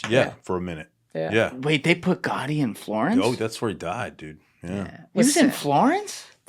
That whole thing was, the way he died was sad. Yeah. Very sad. The terrorists and him. Yeah, it's not great. And Robert Hansen. Yeah. And the FBI traded. But your dad and Gotti didn't get along. No. Your dad tried to have Gotti off in '86. Yeah. Didn't love Gotti at all. Well, he was, he portrayed himself in $3,000 suits. He was, Attention. he's, everybody says that attention, right? He's walking around in a bathrobe and slippers. That's not attention. Yeah, it's the wrong kind. Like I understand. there's a the difference. other, just the saying. complete other. He's trying to side. act like Yeah. fair point, but Shorts and flip flops But would have that's been just fine. that's what it was. And Gotti goaded them. Yes, he did. Yeah. It was like, come and get Bring me it on. because you can't. You're You not going screwed to up be able. another one. Yeah. That's what he would do. You know, hey, how's it feel to fuck up Talk again? about ego. Oh my God. Yeah. Yes. But nonetheless, he got 23 hours in darkness and 1 hour. I think they let him. That was it. Florence is brutal. There's so much more than. I don't know. I just say to myself, God, they need to really get this system right, but they're not gonna. No, 'Cause they're not gonna. It's just sad. yeah, I think there's a way to do it. Obviously, people break laws. There's got to be punishments for that. But our system, removing even the mafia end of it or something right now, just like in general, I always joke like it's the Department of Corrections, but they don't do a lot of correcting. No. Bureau of Prisons. They don't want to know. There's no incentive. They don't want to know. I'm not They don't wanna saying know send from people to a Marriott courtyard. That's not what I'm saying. No. But like, I get it. I get what you're saying about it's some I of think it's this when he was away. Yeah. It doesn't matter where you go, how nice it is, whatever. You're missing 7 Christmases, 7 Thanksgivings, 7 birthdays of your kids. 7 Easters. Doesn't matter. Right. It's 100%. And like you talked to, we do, with Everyday Spy, we do some work where we kind of help people that are now going in, kind of give them skills, like a mindset. You're consulting people going into prison. Yeah, like a mindset. Cox does it with us. It's great because it gives them a level of comfort. But at the end of the day, Oh my God. Sad. you're missing 5. You're missing 5 birthdays of your children. That's right. So it could yes, we could get you prepared, how to do this again. And they love it because it's helpful and it feels good for us to do it. But at the end of the day, you're going to jail. You're going away. Yeah. Somebody's locking your cell or your door or your camp barrack. Yeah. And you can't get out. You can't leave. Yeah. That's wild. I'll tell you, when the decision came down for him, we were dumbfounded. We were like, 12 years. How's that? How did that even happen? 12 years. Like, that was. Yeah. weird. There's no system to it. We were blown away. And, then it was, all right, let's start the appeal. Let's do this. Let's do that. Was he allowed to stay out while on appeal, or he was locked up when they appealed? No, he was locked up. He was locked up. Yeah. So even that. Yeah. But there was a 7-year. I think there was like a 7-year court battle ahead of the trial, right, where they were trying to decide if he was fit or not. He had a bracelet. He had a bracelet on. So he's on home arrest for that period. Yep. Then he had the open heart surgery. So And that so was he that moved he had it. to recover from that. And But they were fighting over whether or not he was fit to sit at trial. Yeah. So they had all kinds of court psychiatrists, appointed psychiatrists coming to check him out and try to trip him up or whatever. And he had to be in court every day. So for that. Yeah. So he really we tell a story. I don't know the name Anthony Spolero, who was a small timer, but he was down in South Jersey. Okay. And Anthony he played that same role, but he wasn't great at it. Right. And so what happened? Thank God for his lawyer, Michael Critchley, who got up and actually cross-examined the head doc at Fort Devens, which is a hospital prison. And people tell me I'm wrong on this, but I remember because it was my case. At the end, the doc was like, "I'm not sure if I'm a doctor." That's how much he crossed the doc. Shit. And they just were like, the judge was like, "Listen, you said that. I have no faith that we can take care of this man." Right. And Critchley got him off, and the guy was doing a fake Parkinson's. Wow. And he just was like, "Okay," and he just walked out. And Judge Ann Thompson was like, "Holy shit!" Right. Yeah, we just got taken. Yeah. you know, and that was it. Spolero just Walks walked out out. like He looks at like me. He looked at Spacey. me. He's like, "Thank you." He shook my hand. Thank you so much for being professional. I'm like, professional? My career just ended. It's 2 like seconds ago.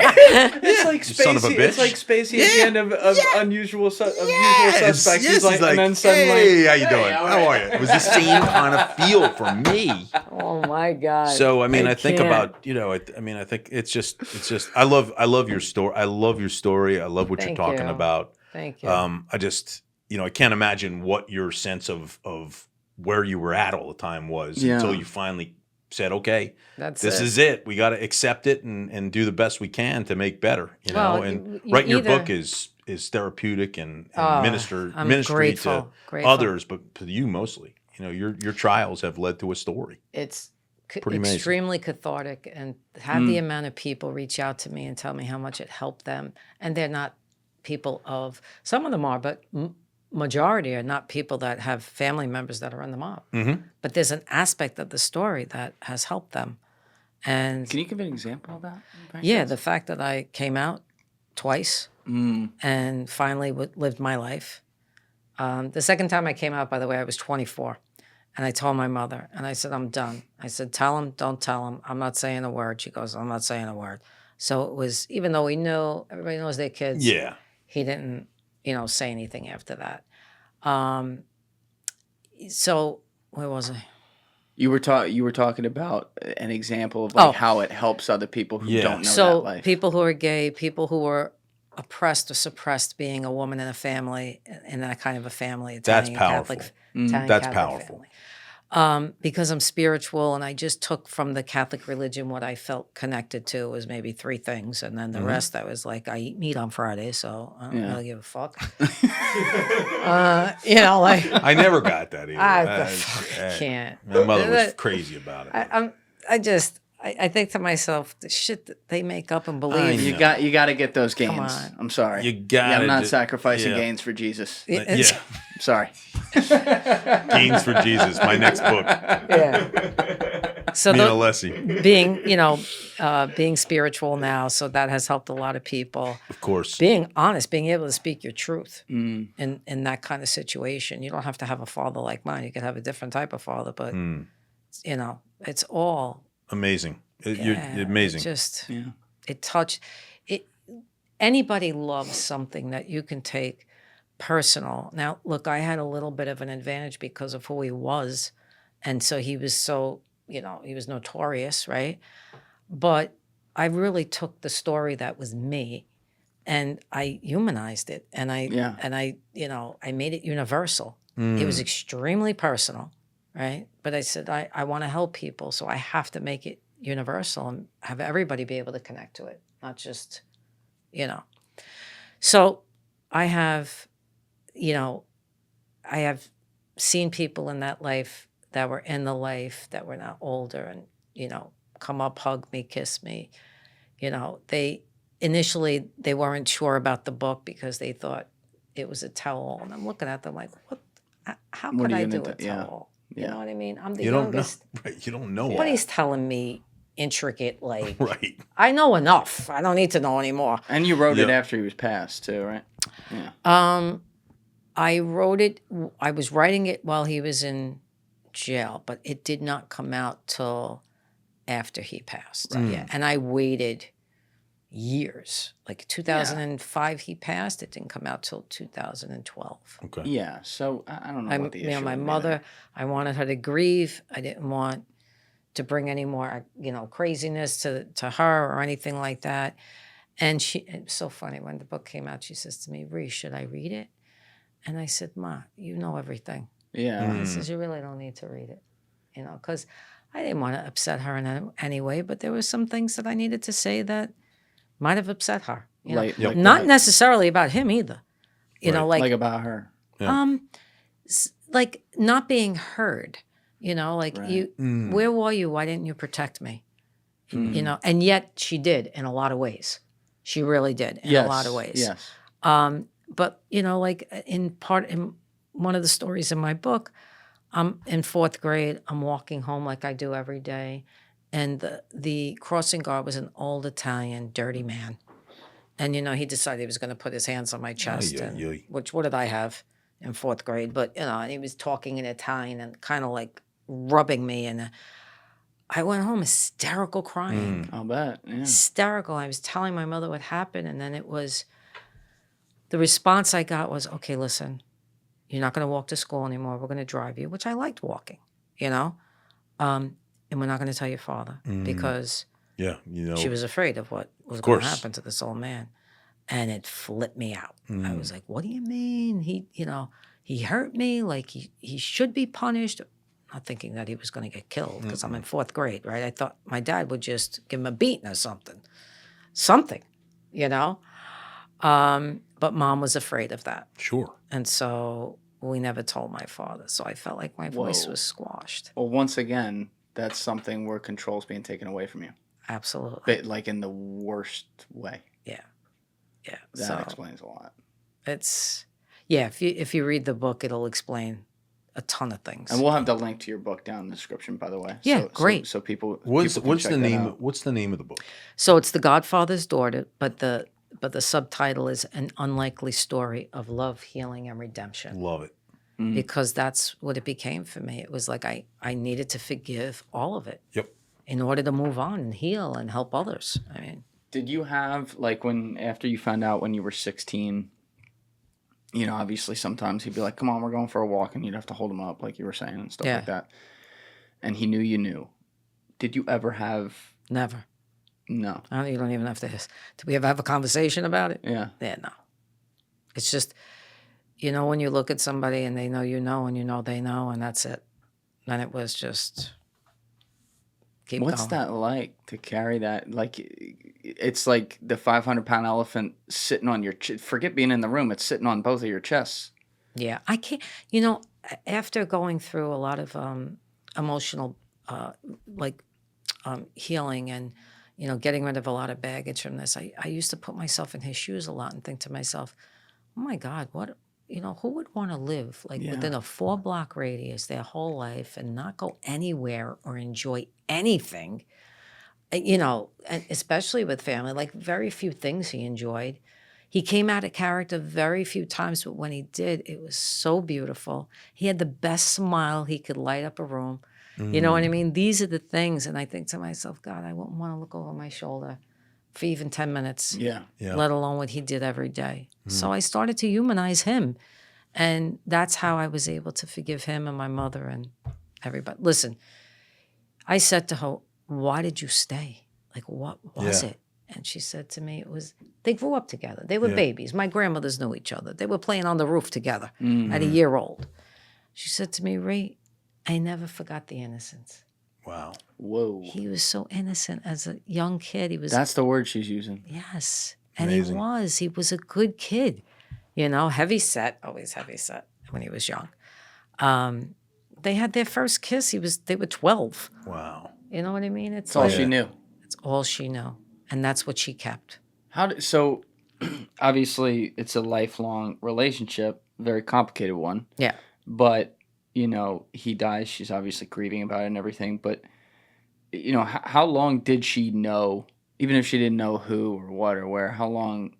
After she got married, she knew. But she beforehand, she didn't know. And she didn't know everything. Right? What did she think of that? He didn't tell her. But once she did know everything, did that change how she viewed your father? Was that after he died? No. She never changed her. Never. Was it after he died that she found out? No. She knew. She knew before he died, but she knew. She only knew what she could handle in her head.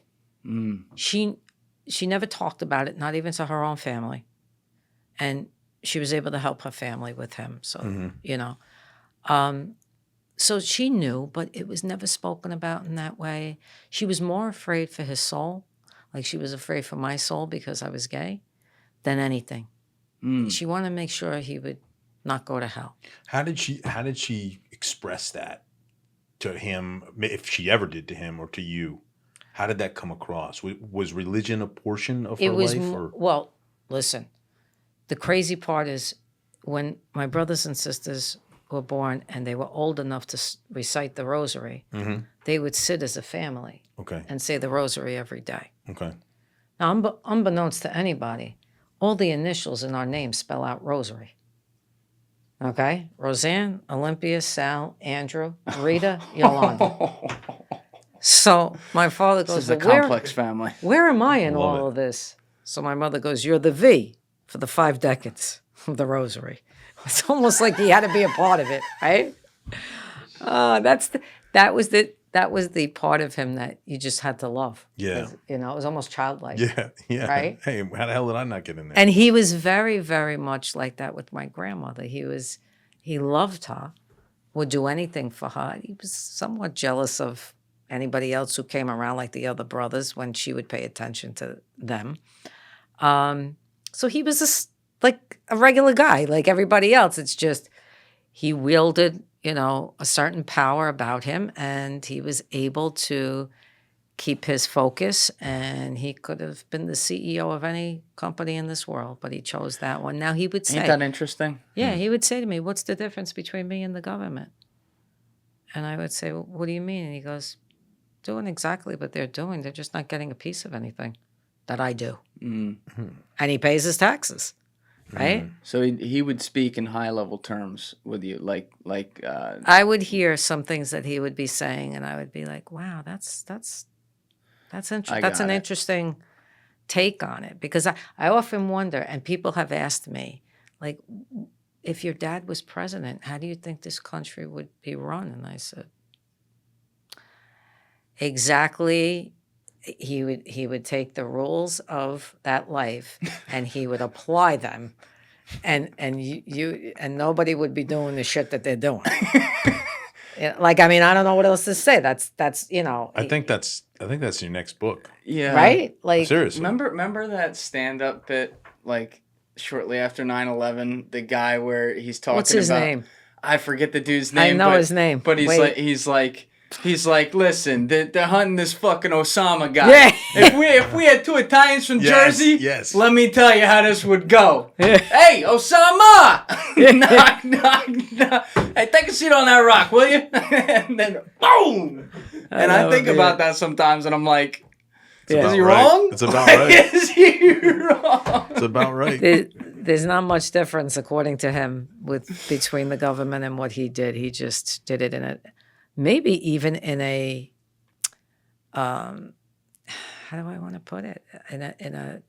In a way that makes people feel like the right thing got done, instead of at least people know where he stood, whereas they're all hiding, behind each other, going.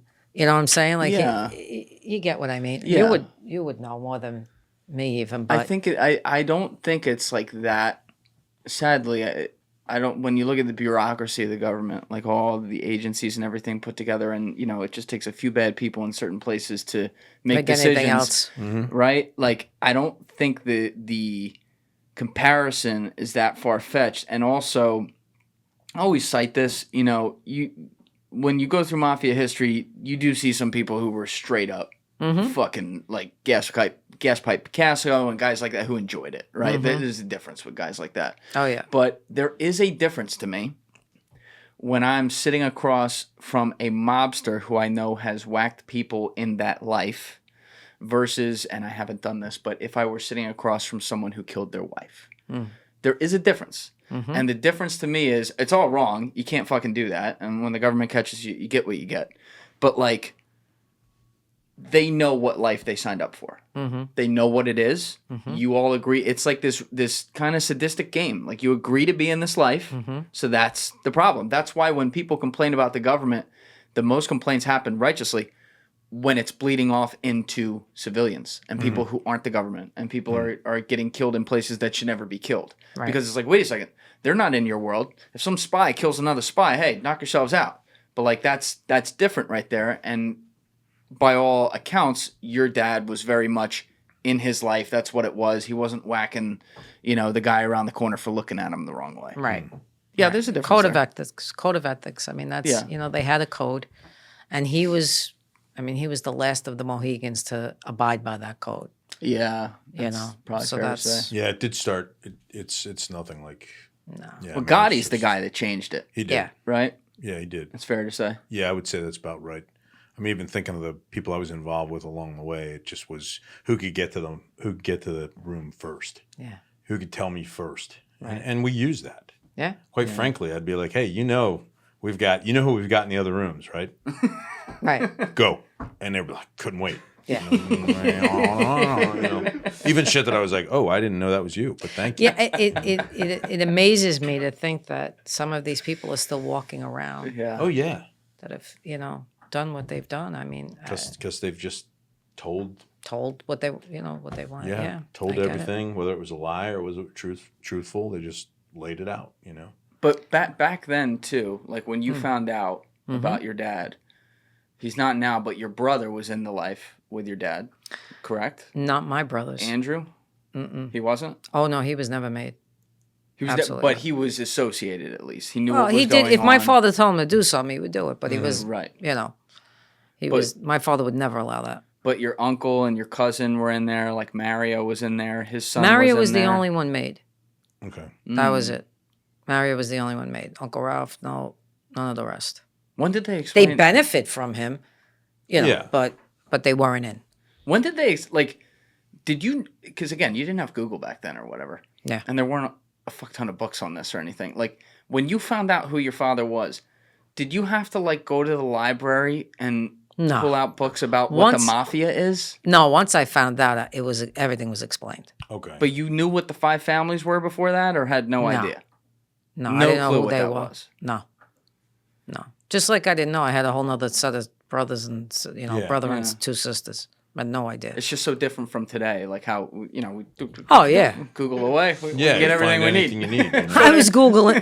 I was reading about schizophrenia. Never mind. Right. Yeah. Yeah. Never mind that. Or even social media would show you the whole lineup of who the family Right. was. Right. Now If you you had can. that. Now I guess it's law Yeah. enforcement's greatest tool. Yep. Okay, you idiots. I go on as a different name and say, I want to go buy drugs. And they all come on, everybody's listed, and hide their friends. Jerkies, Nuts. But thank you for doing that. Yeah. You're definitely not listening because you couldn't understand this. But So how Good long? job. But you have that first conversation with the family friend after you get in the fight, Yeah. and then who else? Who are your professors in this course after that? Like just her, or are other people starting to fight? Are your siblings starting to fill you in? Well, this is how this Oh works. yeah. They would fill me in. I got it pretty quickly. I mean, I'm not an idiot, but Yeah. like I said, all the pieces of the puzzle just started to snap into place of Yeah. why things were the way they were. Once it was explained, I understood it. After that, though, I didn't want to know details. I get it. Don't tell me, I understand what it is and what he's doing and all that, but you don't have to recount. Like when things come out in the newspaper, and he would be sitting with my sister looking at the newspaper, and he'd go, point to this, this, and this. And I'd be like, nope, don't want to know. The whole Gotti thing, didn't want to know. Well, you had you had the worst detail you could possibly have witnessing what you saw at 5 years old. That was enough for me. There's no more I need to know. That was I enough know for me. that that's enough. That's so deep Yeah, inside talk you, about repressed. just keeping that down, and then when it does come out, it comes out with some vengeance Yeah. in a lot of ways. That's crazy though. Do you have a relationship with any of your siblings today? Oh, I'm close to my sisters. Hmm. Yeah. That's good. My one brother kind of pulled away from everybody. My other brothers, he sees my sister Roseanne, my sister Yolanda. I saw him not long ago, so he's still around a bit. He's got a big life too, though. They all got their own lives, doing their Yeah. own things with their own kids. Yeah. But we're all in close in vicinity. That's good. So yeah. Did you notice after you would start walking with your dad and stuff and knew what he did? Like we had talked earlier about if you had ever noticed growing up, maybe people following him around or whatever, like these guys. But did you start to actually notice that, like guys with cameras and unmarked vehicles type thing? Or, No. wow, they were really well embedded then, huh? It wasn't like a couple of times, like I said, out in Jersey, I saw a car too. One guy followed me from a store, and I thought, oh shit, like who the fuck is this guy? Like, and I stopped my car, and at that point I was pissed. I was like, I got out of the car. I go, what do you want? He goes, no, I'm a painter.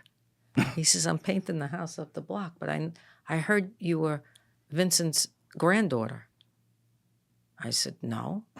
I said, I'm his daughter. I says, what can I do for you? He says, I just wanted to say hello and maybe I can get your autograph. Terrible cover. I says, stupid agent. There you go. That's an Italian ice guy. I said to him, I'm not famous. I said, so no, you can't have my autograph. If you ever need any painting done, here's my card. In the garbage. Okay, It got thank ripped you. up in the garbage. The best part about it is how long we documented the same thing. Yeah. His walks. He's never going to break. Like at some point, you know who the associates are. Right. So it's like you got to make your own break in Yeah. some form or fashion, Yep. which happens, but not from any mistake he was going to make. Clearly.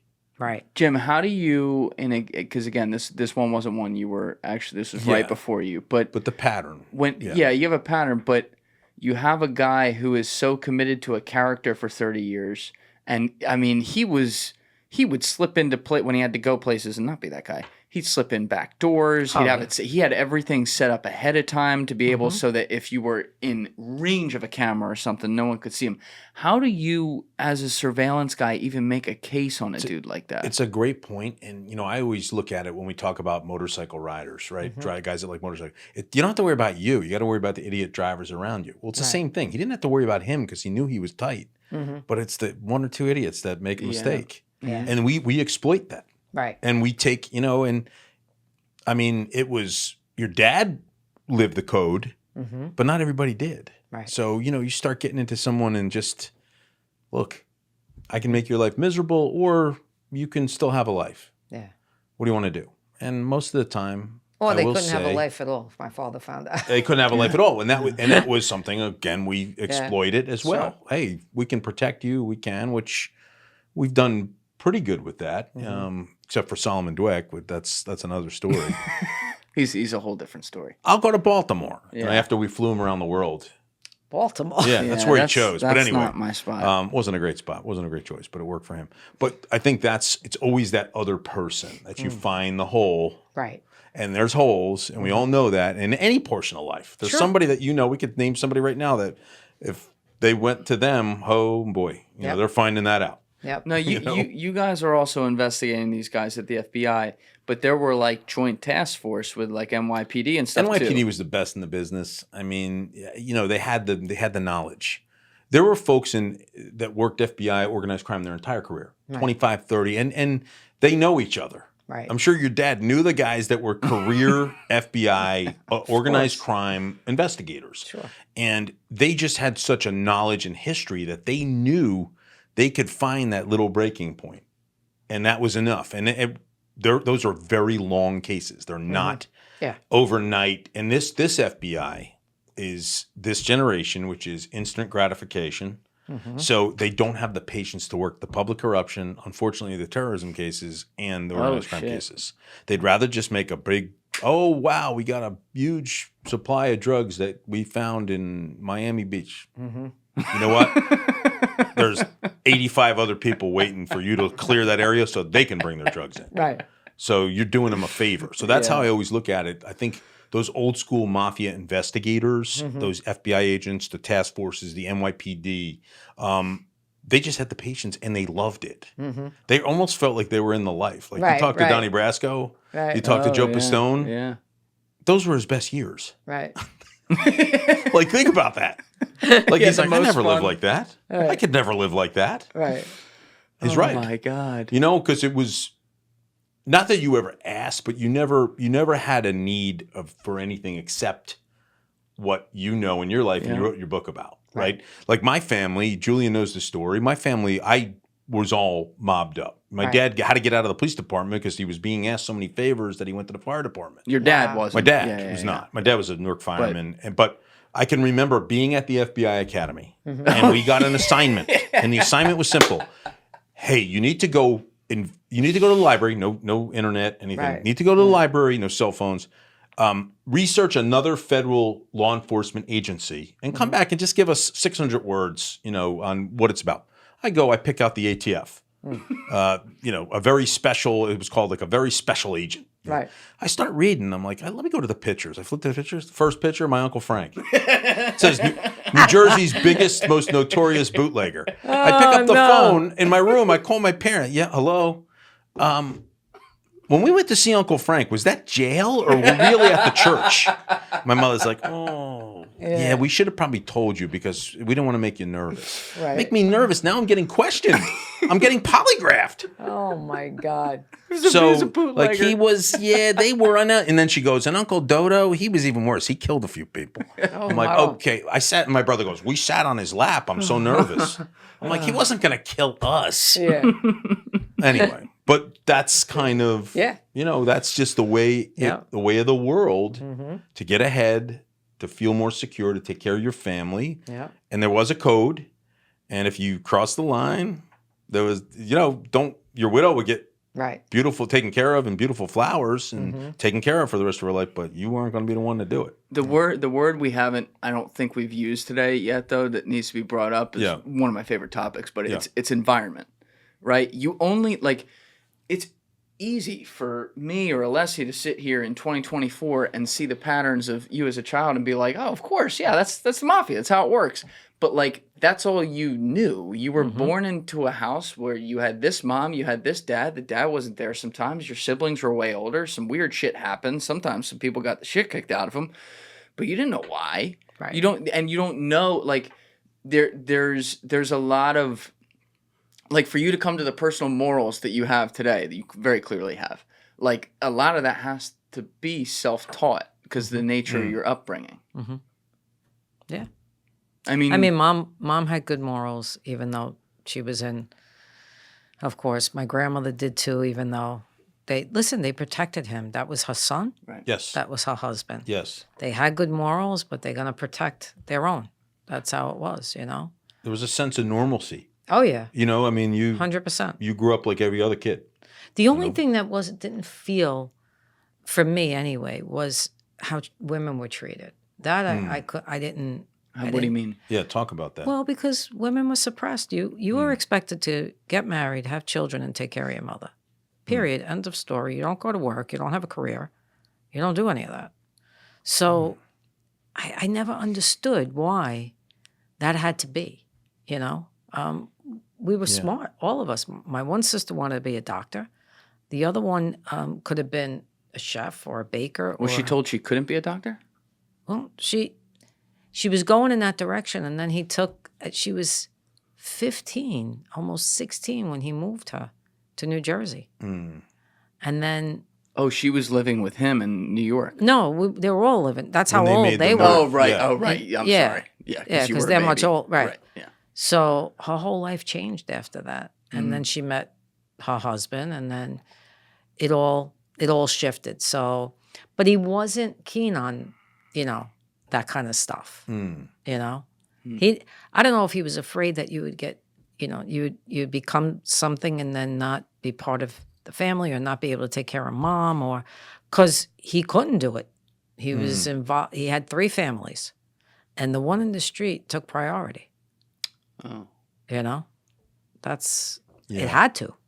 There was no other way for him to do his business without that. When you're describing your dad and all, like you said it maybe 10, 20 minutes ago, where you were like, the man never left 4 blocks for most of his life, right? Didn't take vacations. When he walked outside for the last 30 years he was free, he had to fake like he had schizophrenia. He's being carted from place to place where then, he can get inside a building and put on a suit and act normal again. All of this was to avoid prison, but he created his own prison. I said it from day one. Yeah, that's pretty. He was living behind bars before he was there. Mm-hmm. And that, to me, was the saddest part. Yeah.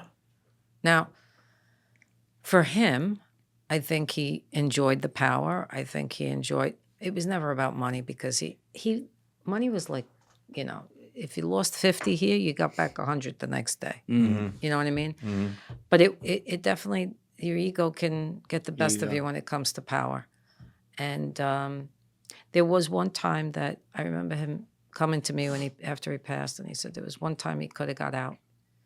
And he knew that if he stayed past that was it. He knew he was either, coming out, leaving in a box, or he was going to jail, and that would have been it. So he did have an opportunity to walk away. Did he say what that was? No, he did not. But he was young. He was young, like, before Vito really got him, where he was like, and he could have done it, and he didn't.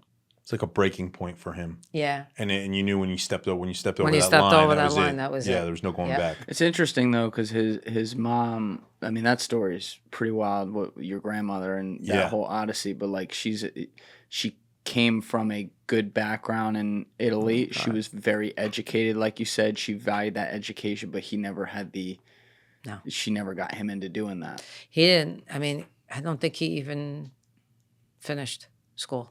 Yeah. Yeah, he didn't finish school. So, again, environment, totally different environment here. Yes. Poor, no money. My grandmother would not accept money from Italy.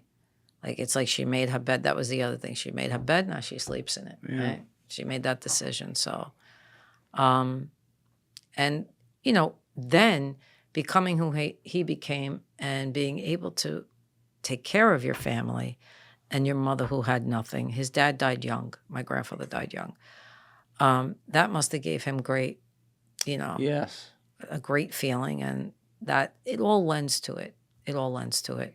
Yeah, I'm thinking of a parallel universe, but my mom's dad, he was number 5 or 6 of like 7 or 8, whatever it was. They were all boys, and the father was an Irish cop. The mother was an Italian immigrant, and the father died. He was saving a kid from drowning, and then was killed like on the ambulance on the way there, which was kind of crazy. But my grandfather was 2 years old. His mom didn't speak any English, and this is not when they had like the pension plan for this is like the late 30s, for like a fallen police officer or something, and so. He was around guys like that too, but he got lucky in the sense that the one thing the police association did offer for fallen officers was that the kids could go to any Catholic high school in the city for free. Okay. So he did that, and he also at that time got hooked up to where he could do, I think it was during that, he could do night classes. And he could work during the day or vice versa. And he ended up like in this case, his environment, instead of Vito Genovese says, be my driver, here's $20. They said, here's $20. You're going to go package this shit. And then he ended up like running that company by the end of it. It was like a public company. Like when he retired, he was literally president and COO, which is pretty crazy. But I think about that a lot because all it takes is red pill or blue pill. Which guy offers the pill and which one do you take? You're a kid. You're 13 or 14. That's where the fork in the road of your life can get formed, and then it becomes what it becomes. Yep. And that's where the village and that whole area. That's where it all began with the the mafia and all that. So again, environment. He got brought into that. Yes. And that's what he knew. That's what he knew. That's what he saw. Exactly. That was his definition of value, success. This is what life. This is what we must do, and he brought that to his community. Yep. Where he lived, and no one, like you said, nobody went without anything. He took care of people. They felt safe, secure. Yep. And they knew, and he drew on that. Mm-hmm. That was his mission. Mm-hmm. Yeah. Now we. Oh, go ahead. No, go. I was saying we were introduced to our mutual friend Lou Ferrante, who was on episode 185 of this podcast, which, Jim, that was one you're supposed to be here for. Yeah, no. Oh, my God. He'll be back. You need the 3 of us in a row. Oh, yes, my God. That would be cool. Got it. He's incredible. But Lou, he was like a baby gangster, right? He got out at 24. But he was, from 17 to 24 was in the life, and he was a truck hijacker specifically for the Gambinos. Now, this is where it gets a little confusing for me, though, just looking at the timeline, because he was that hijacker in like the late 80s, early 90s. Mm-hmm. And this is when your father had a lot of beef, if you will, with the Gambinos. But what Lou was telling me is that he would stay at your house in Old Tapan all the time. How did this happen? Like, how did you guys know each other? Oh my God, my mother kept the secret.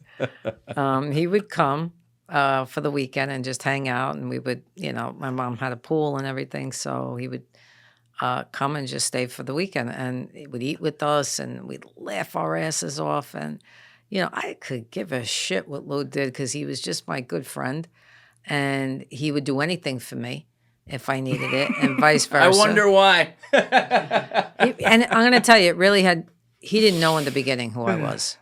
Until, he didn't? No, until he knew. So I met him at a party.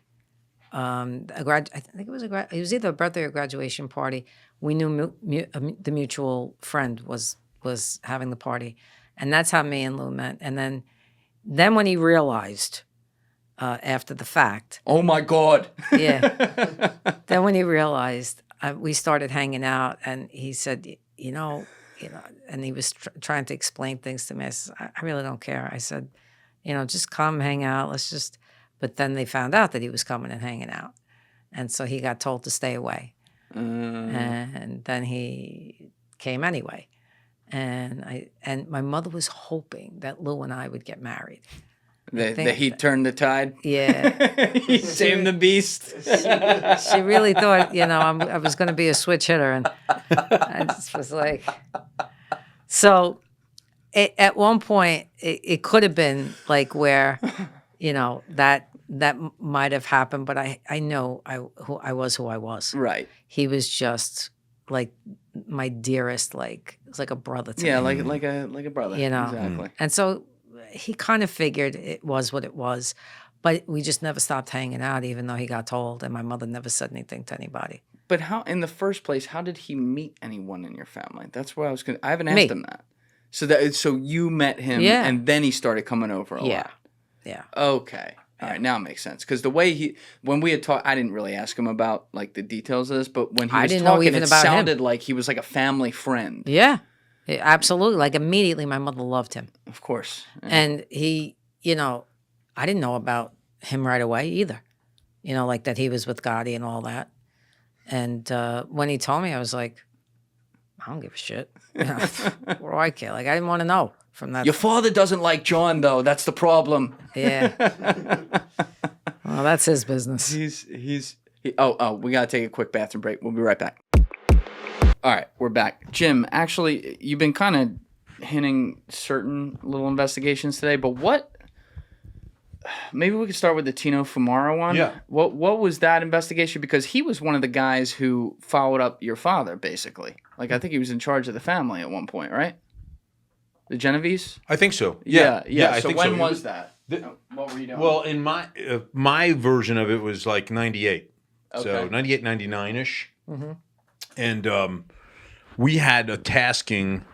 We had the ability to get up on several payphones in Belmar, Spring Lake area, down in New Jersey. So it's funny. The operation ran out of the police chief of Spring Lake's home in his garage. He was so happy because the government paid him a boatload of money. He never would have made it in summer rent, but we were able to do it throughout the year. So he was thrilled. He couldn't do enough. Like, hey, you guys should stay up for the next year, And we're like, well, we really don't need to. We're taking the case down. But that was my first experience with the kind of like similar to your dad in that there's a personality that is aiding in their survival.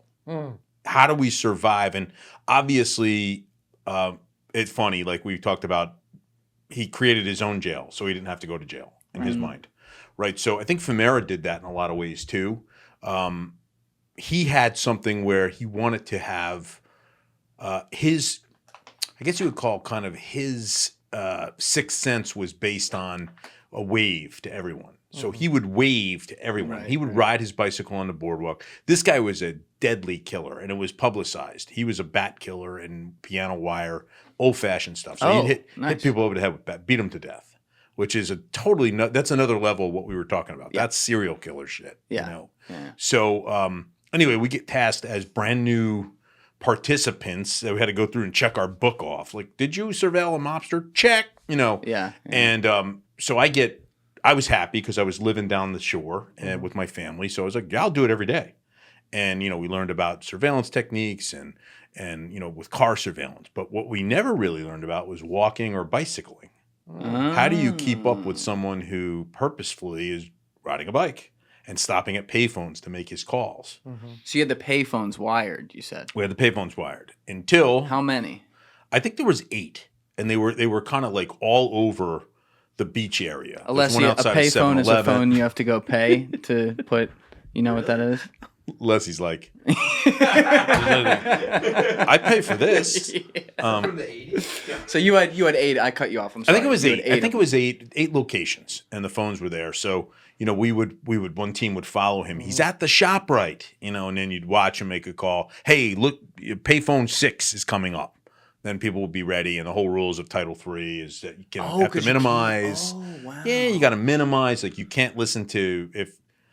Let's say we recorded you and your dad, and you're just talking about school. We can't record that because it's got nothing to do with his. Now, how blurry are those lines, though? Initially very blurry. As time goes on, though, you're taking a chance by recording something has nothing to do. You start to get familiar with the personalities that are calling in. Yeah. Who's he talking to every day? Who's Tino talking to? What's he saying?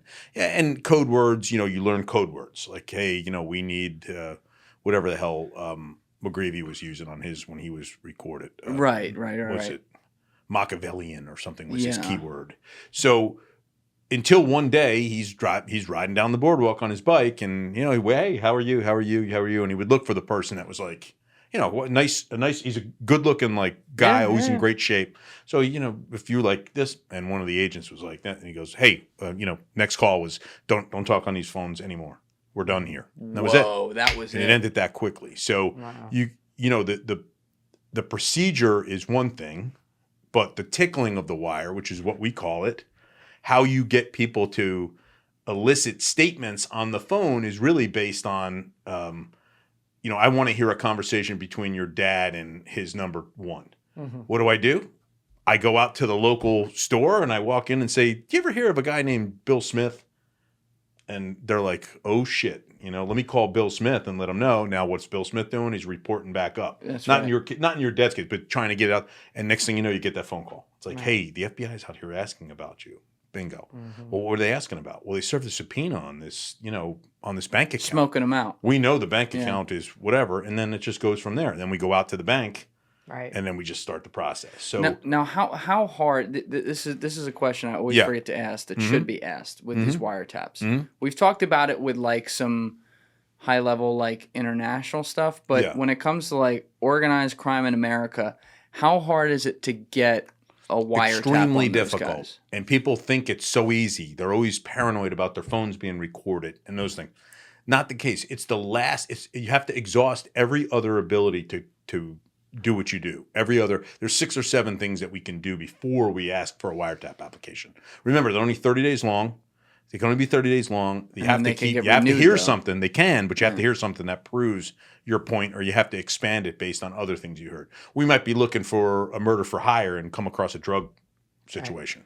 So now we got to go back and say, hey, judge, we didn't hear anything on the murder for hire, but we got drugs, and then over time. But, you got to exhaust surveillance. You got to exhaust interviews. You got to exhaust subpoenas. You got to exhaust counter surveillance. You got to all those things. And, when it comes down to it, if you're going against a mafia person, you're going to say, look, there's no way I can go interview anybody because they know everybody knows everybody. Yeah. There's no way I could surveil him because he's onto it. Yeah. I can't get inside and listen to conversations or interview anybody or serve subpoenas because it's going to get back to them. That's kind of the process. But long process. Also, though, we've talked about with Raj Rajaratnam's case, another guy I had on the podcast. He was actually wiretapped. He was a hedge fund guy.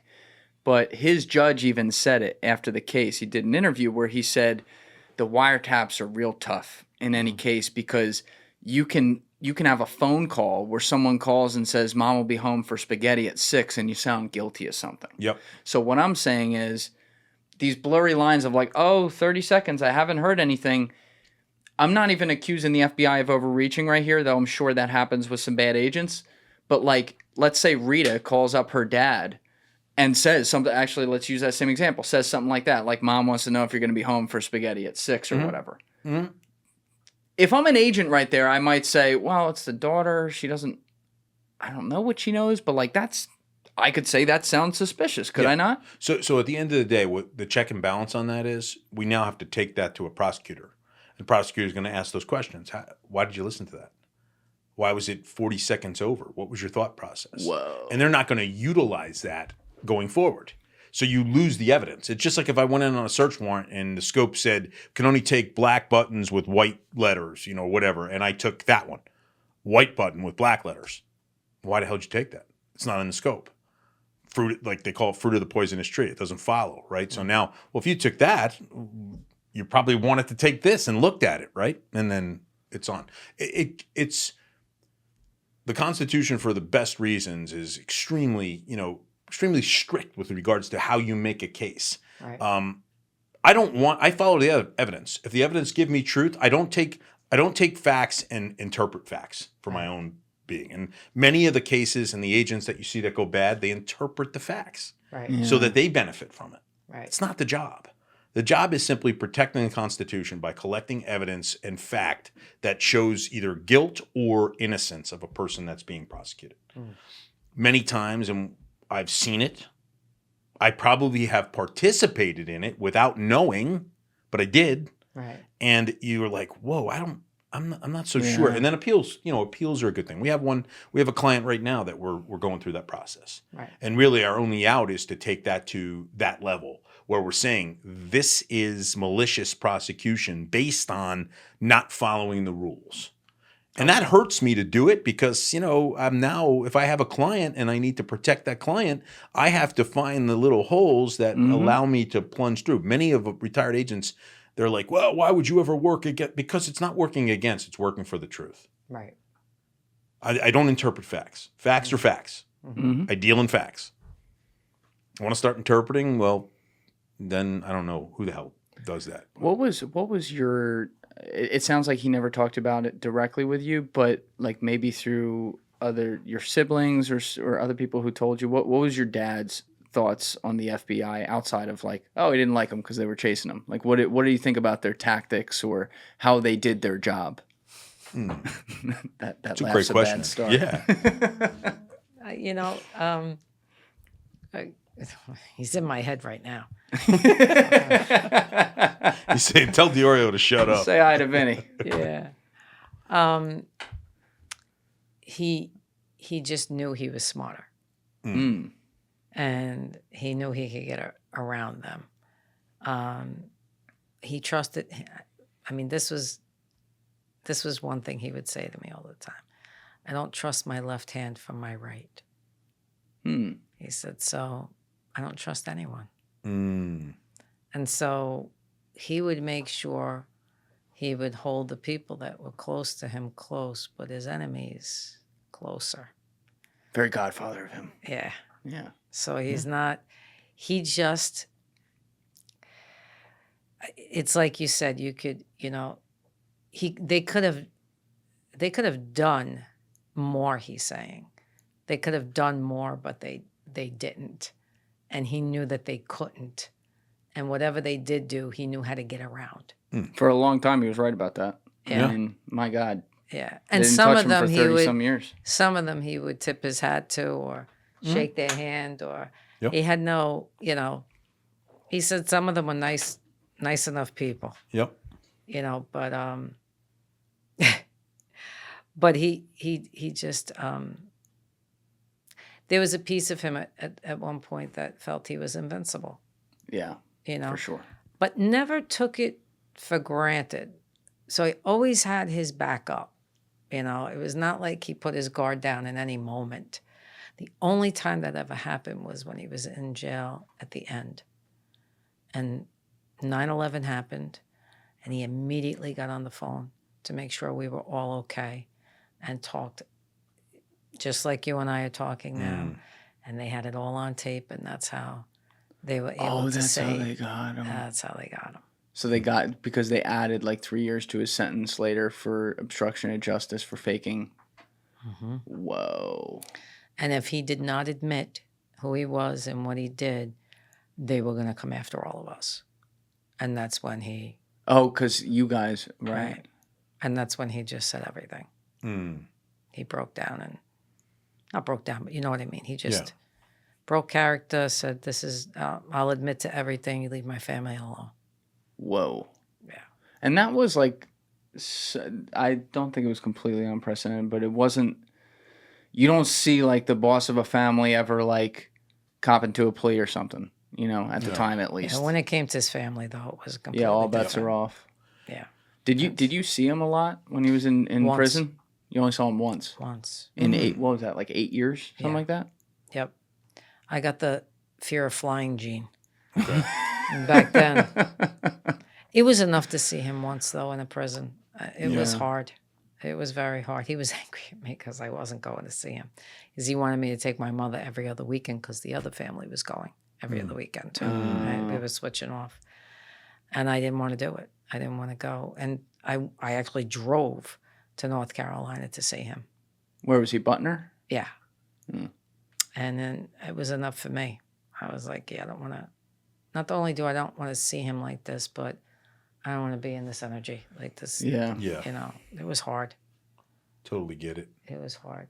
I had asked you earlier about, it was a little bit of a direct question early on, but about like your relationship with him and whether or not it was like, it was love for him strictly because you're related to him or because there is something genuine there. But even if your relationship for so many years was that purely like quick conversational thing, like it is your dad, right? So at some point here, you know, it's like you're weighing with who he was and some of the bad shit he did, but then you also see the good side that he had too.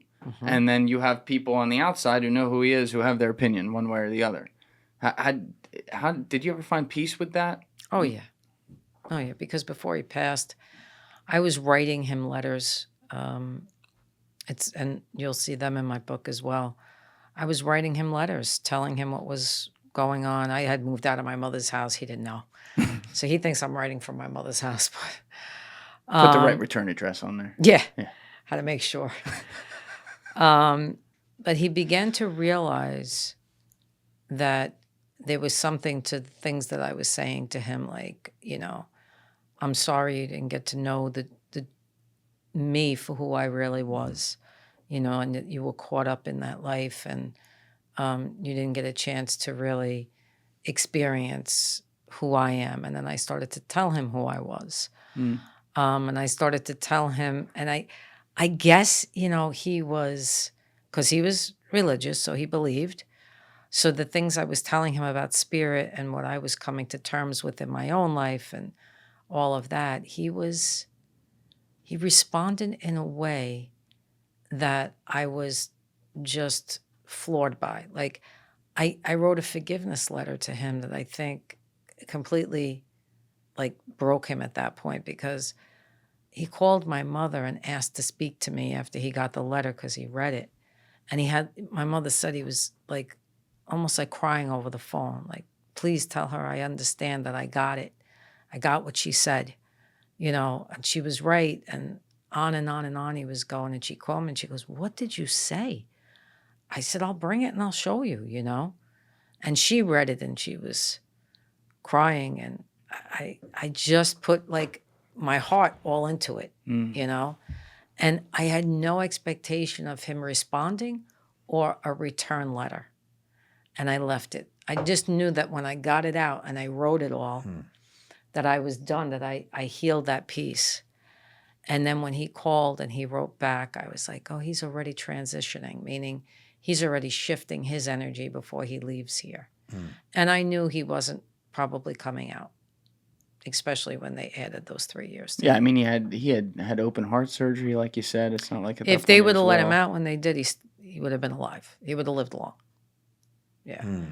Because he had good doctors, because he probably would have had another open heart if he needed the valve changed. And but he ate like shit when he was in there.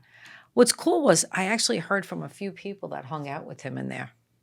That's pretty cool. Wow. They wrote me, you know, and they said, you know, this is, you know, I met your dad and I would hang out with him and, you know, he would, protect me. And, Yeah, those guys are treated like kings in there. you know what I mean? Like, and they love talking with him. And I think to myself, oh God, to be a fly on the fucking wall. Yeah. To know what he was talking to them about, usually outside when they would let them out on the grounds and everything. He would be just to be, and they told me some of the conversations they had with him, and I'm like, there he is. There's the human being that I know he was. Yeah.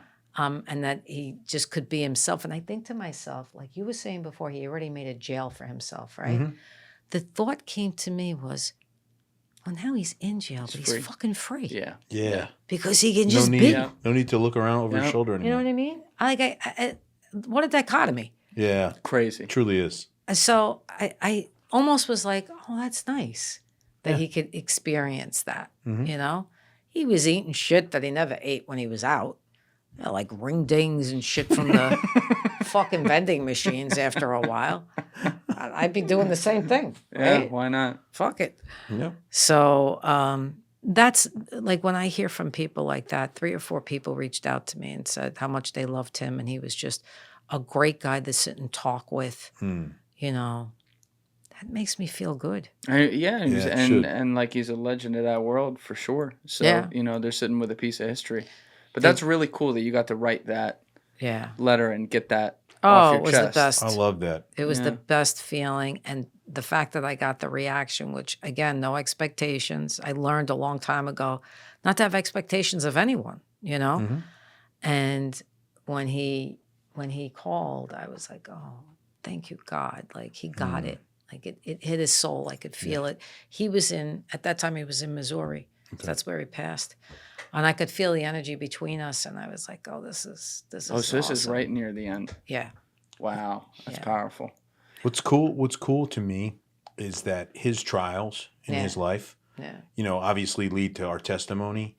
And what those letters are saying to you is he ministered to other people. Yeah, 100%. And if you think about that, that's 100%. Powerful. That's God. Yeah. You know, and that to me is like, that's probably where he secured his spot. Yeah. For all the things he may have done as a flawed human. Yeah. What he did in those last couple months probably was the thing that pushed him away. Redemption a little bit, yeah.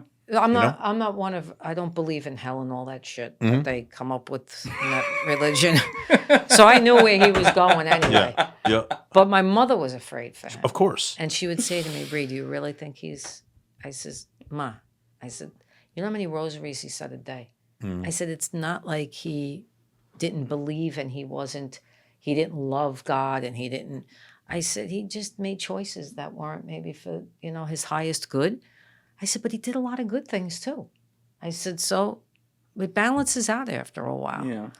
But the fact that he copped to who he was and did all of that for his family totally cleared some of the karma. Yeah. Totally agree. Yeah, you know, it's so similar that is really the common denominator with all quote unquote criminals, you know, is that the family strikes them. And the ones that aren't, you know, they're your psychopaths. You know, they're your Jeffrey Dahmers and those. You're not going to get to anybody like that regardless. Yeah, but that's a different. From the terrorist to the white collar person, if you just say, hey, you know, your wife signed those tax returns as well, so we can. That's it. You know, they'll be like, hey, I did it, 100%. Just got to promise me. He's saying to me, tell them that if I was still there and I was still doing what I was doing, that there would be much more equality.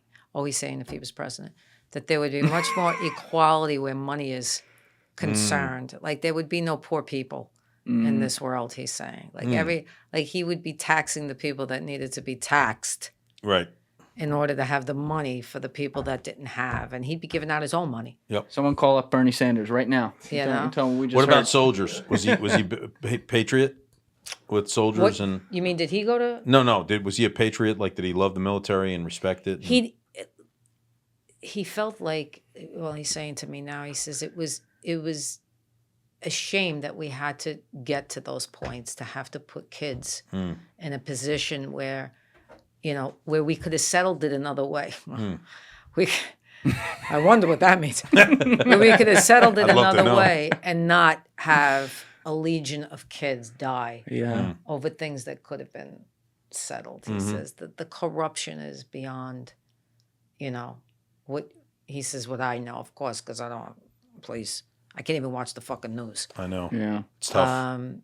So, you know, he sees it from a different perspective now, from a higher perspective. So he's not judging it. He's just saying, oh, God, I see where I could have done. I could have helped in the ways. The greater good. Yeah. Yeah. Did your siblings have the opportunity to have a catharsis, if you will, in their own way with your father too?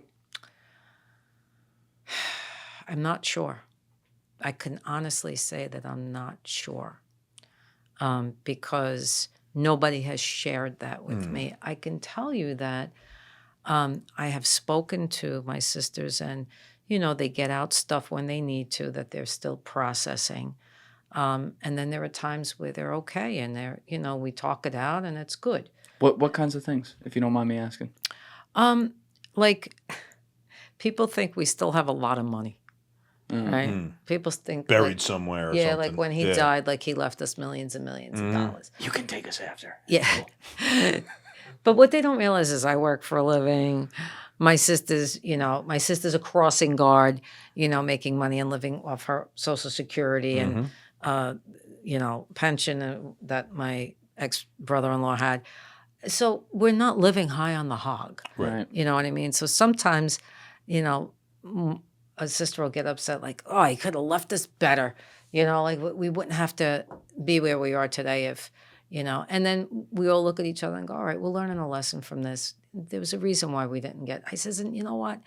I don't know if I could have. I said, I would have had to dump that money somewhere where I would have had to change the energy of it. It's blood money. Yeah. You know what I mean? It's like blood money. That's right. It's like I would have had to put it into a kid's, you know, place where I could help children with that didn't have homes or that didn't have food, or, you know, I'd be helping communities left and right with it, you know.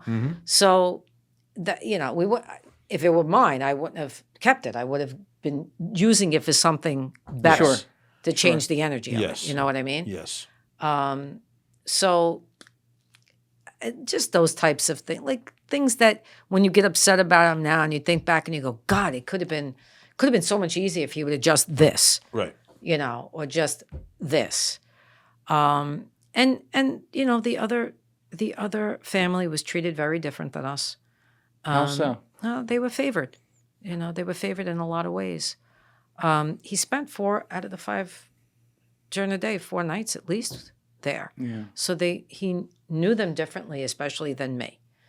And so they all went to college. They all, you know, got their own businesses or whatever, which, hey, more power to you. I have no issues with any of that. I have to be honest with you. He wanted to do that for them. Fantastic. I'm not a jealous person. I never was. So for me, it's like, I feel like I'm accomplished because I did it. Yeah. Myself. Yeah. And that's what makes me feel good. Yeah. But so many people get handed to them, not just this. Absolutely. So many people get handed to them businesses the whole or a country. legacy of their. Yeah. And they don't even want it, some of them. Right? Yeah. They go a whole different direction. But, you know, again, I wish them all well. I hope everybody is good. And I know their mom is still alive. So that's lovely because I wish I had my mom still, right? Without a doubt.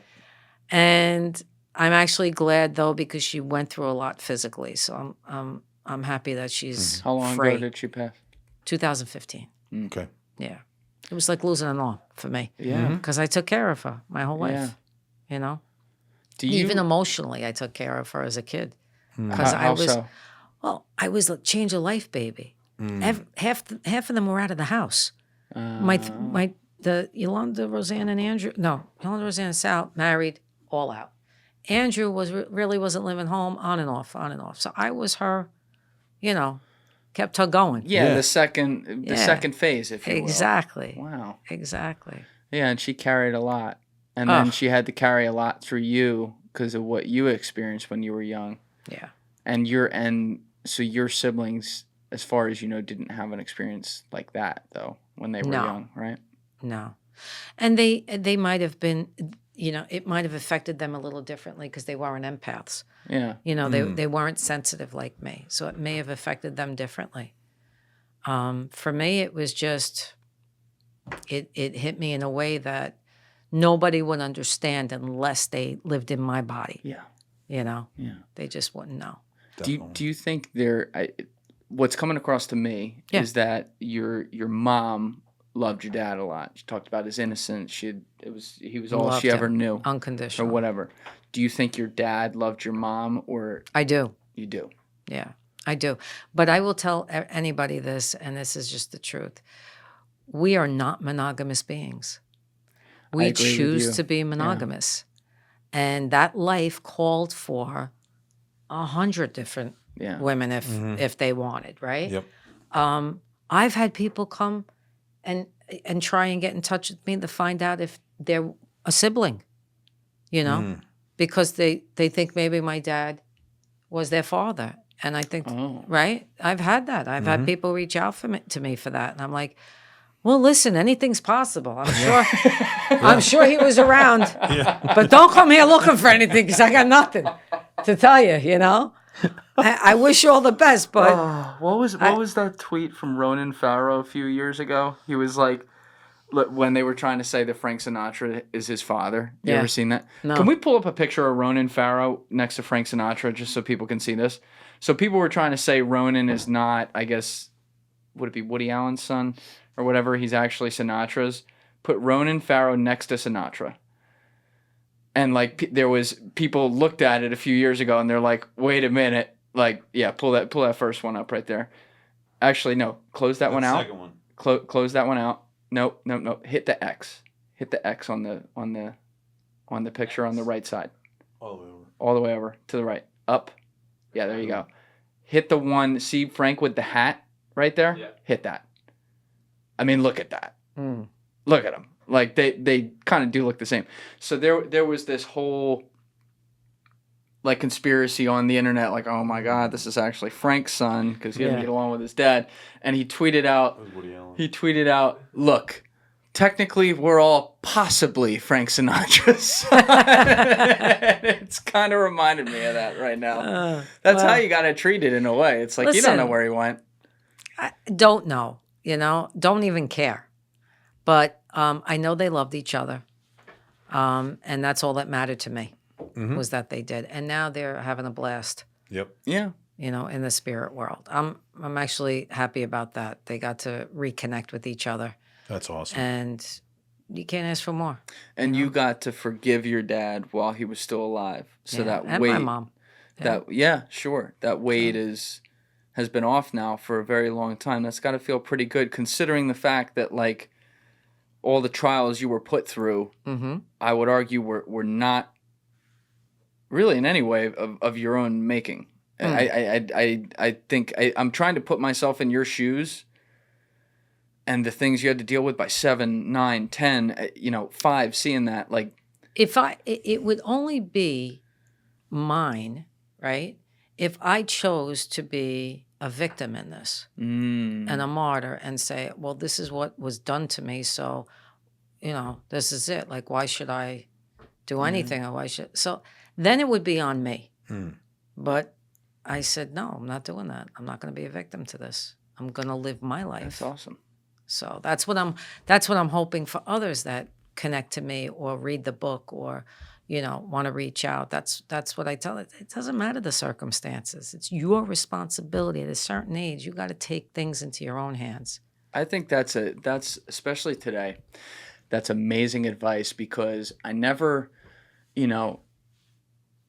I'm one of these guys, I listen to other people's experiences and I keep myself humble to the idea that I can't fully understand that, right? I can understand it based on what you're telling me, but I didn't live that. I wasn't there. Sure. And so I never want to be the person like, shut the fuck up and figure it out, like toughen up, life's hard, right? But you also don't want to be the person, if you're sitting in my seat with that kind of thing, who encourages someone to wallow in the things that have happened to them, which, hey, easier said than done. I mean, you hear some of the things that happen to people. Look at your own life as well. I think it's really cool, though, that you're someone who can advise people on that and help them with that because you're coming at it from the perspective of, I understand. I actually have an understanding of maybe some of the types of things you're going through. Right. And you do have to take responsibility at some point because you get this one life, and if you just sit there and cry the whole time, like, it's never going to get good. Maybe it's not good right now, but it's never going to get good. Yeah. I remember the day that I came to that realization. And I was so grateful because that day I was in a world of shit, and I went at 3 o'clock in the morning, I woke my mother up. I said, take me to see him. I need to see him. We went down to the city. He knew I was coming. He knew my mother was coming. We called my grandmother, and he opened the door, and with open arms, he grabbed me, and he was hugging me, and we went inside. And as I was laying between them, my head was on his lap, and from when I was a very young kid, he used to rub my back. It was one of the things that I remember dearly about him. He had the best hands, like surgeon hands. And he would rub my back, and I would fall asleep. And I was in and out because I was exhausted. I was going through one of my depressions. And I remember hearing them say, like, hon, what are we going to do? Like, she's like this, how can we help her? I don't know how to help her, blah, blah, blah. And I'm hearing it. They think I'm sleeping, but I'm half in, half out. And in my mind, in that moment, it clicked. I was like, okay, they don't know what to do. They don't know how to help me. As much as I want help, they just don't they're not equipped. It's not that they're bad parents. They're just not equipped. I know they love me. They just don't know what to do. And in that moment, I said, if I don't do this, I'm never getting out of this. The next day, I woke up a fucking new frame of mind, new person. It was like I was on a mission. Put myself in therapy. Started to do, like, very spiritual work with myself. Met all different kinds of people to help me. And that's how the road began to, getting to where I am today. That's amazing. That is an amazing piece. And what I love about it, too, I don't know if you thought about it this way. They didn't know what to do, but they weren't going to do anything that would hurt you further. Exactly. That's the beauty of that. Yeah. So you recognize that. Of course. Let's get it going, and think about the ripple effect of that one moment and what you've done to help other people. I can't. It's not. It's crazy. I get on my hands and knees every day, and I thank God, because without that experience, without picking those two people in my life to go through what I went through, I would not be here today like this. Isn't that something? So that's beautiful. Really, it's a hell of a story. It's the best. Thank you. And Thank you. you tell it really well as well. And I think people are really, people are going to tune into an episode like this to hear about the Mafia stuff as well, because it is wildly interesting to us. Absolutely. But there's a real human side effect on this story, and I think it's amazing, and I think your ability to take control of your own shit, and live the life the way you have. You're such a happy-go-lucky person off camera too, as well, which is really cool. Like that's awesome to see. So thank you. We will have the link to your book down in the description, so awesome. People can get that. Jim, thanks for joining us today. Hey, it's my pleasure. Always. Can I say one thing? Yeah, please. You see this shirt? It's CJ Morgan. We've talked about him before. Yeah. His foundation. He just fifth anniversary of his death, June 6th of this year. Just take a look, folks. Take a look at the CJ Foundation, what mom and dad are doing, what Chris and April are doing. Cool. I'd ask that you just learn about it a little bit. Yeah, amazing story. Amazing story. We talked Thanks, about that John. in episode 48. Yeah, we did. Awesome. Thank you. And thank you for Rita. having me. And All thank right. you for coming. Well, thank you. My Appreciate pleasure. My honor. All right. Everybody All right. else, and thanks to Lou Ferrante for hooking it up. I love him. But everybody else, you know what it is. Give it a thought. Get back to me. Peace. Thank you guys for watching the episode. Before you leave, please be sure to hit that subscribe button and smash that like button on the video. It's a huge help. And also, if you're over on Instagram, be sure to follow the show at Julian Dorey Podcast, or also on my personal page at Julian D. Dorey. Both links are in the description below. Finally, if you'd like to catch up on our latest episodes, use the Julian Dorey Podcast playlist link in the description below. Thank you.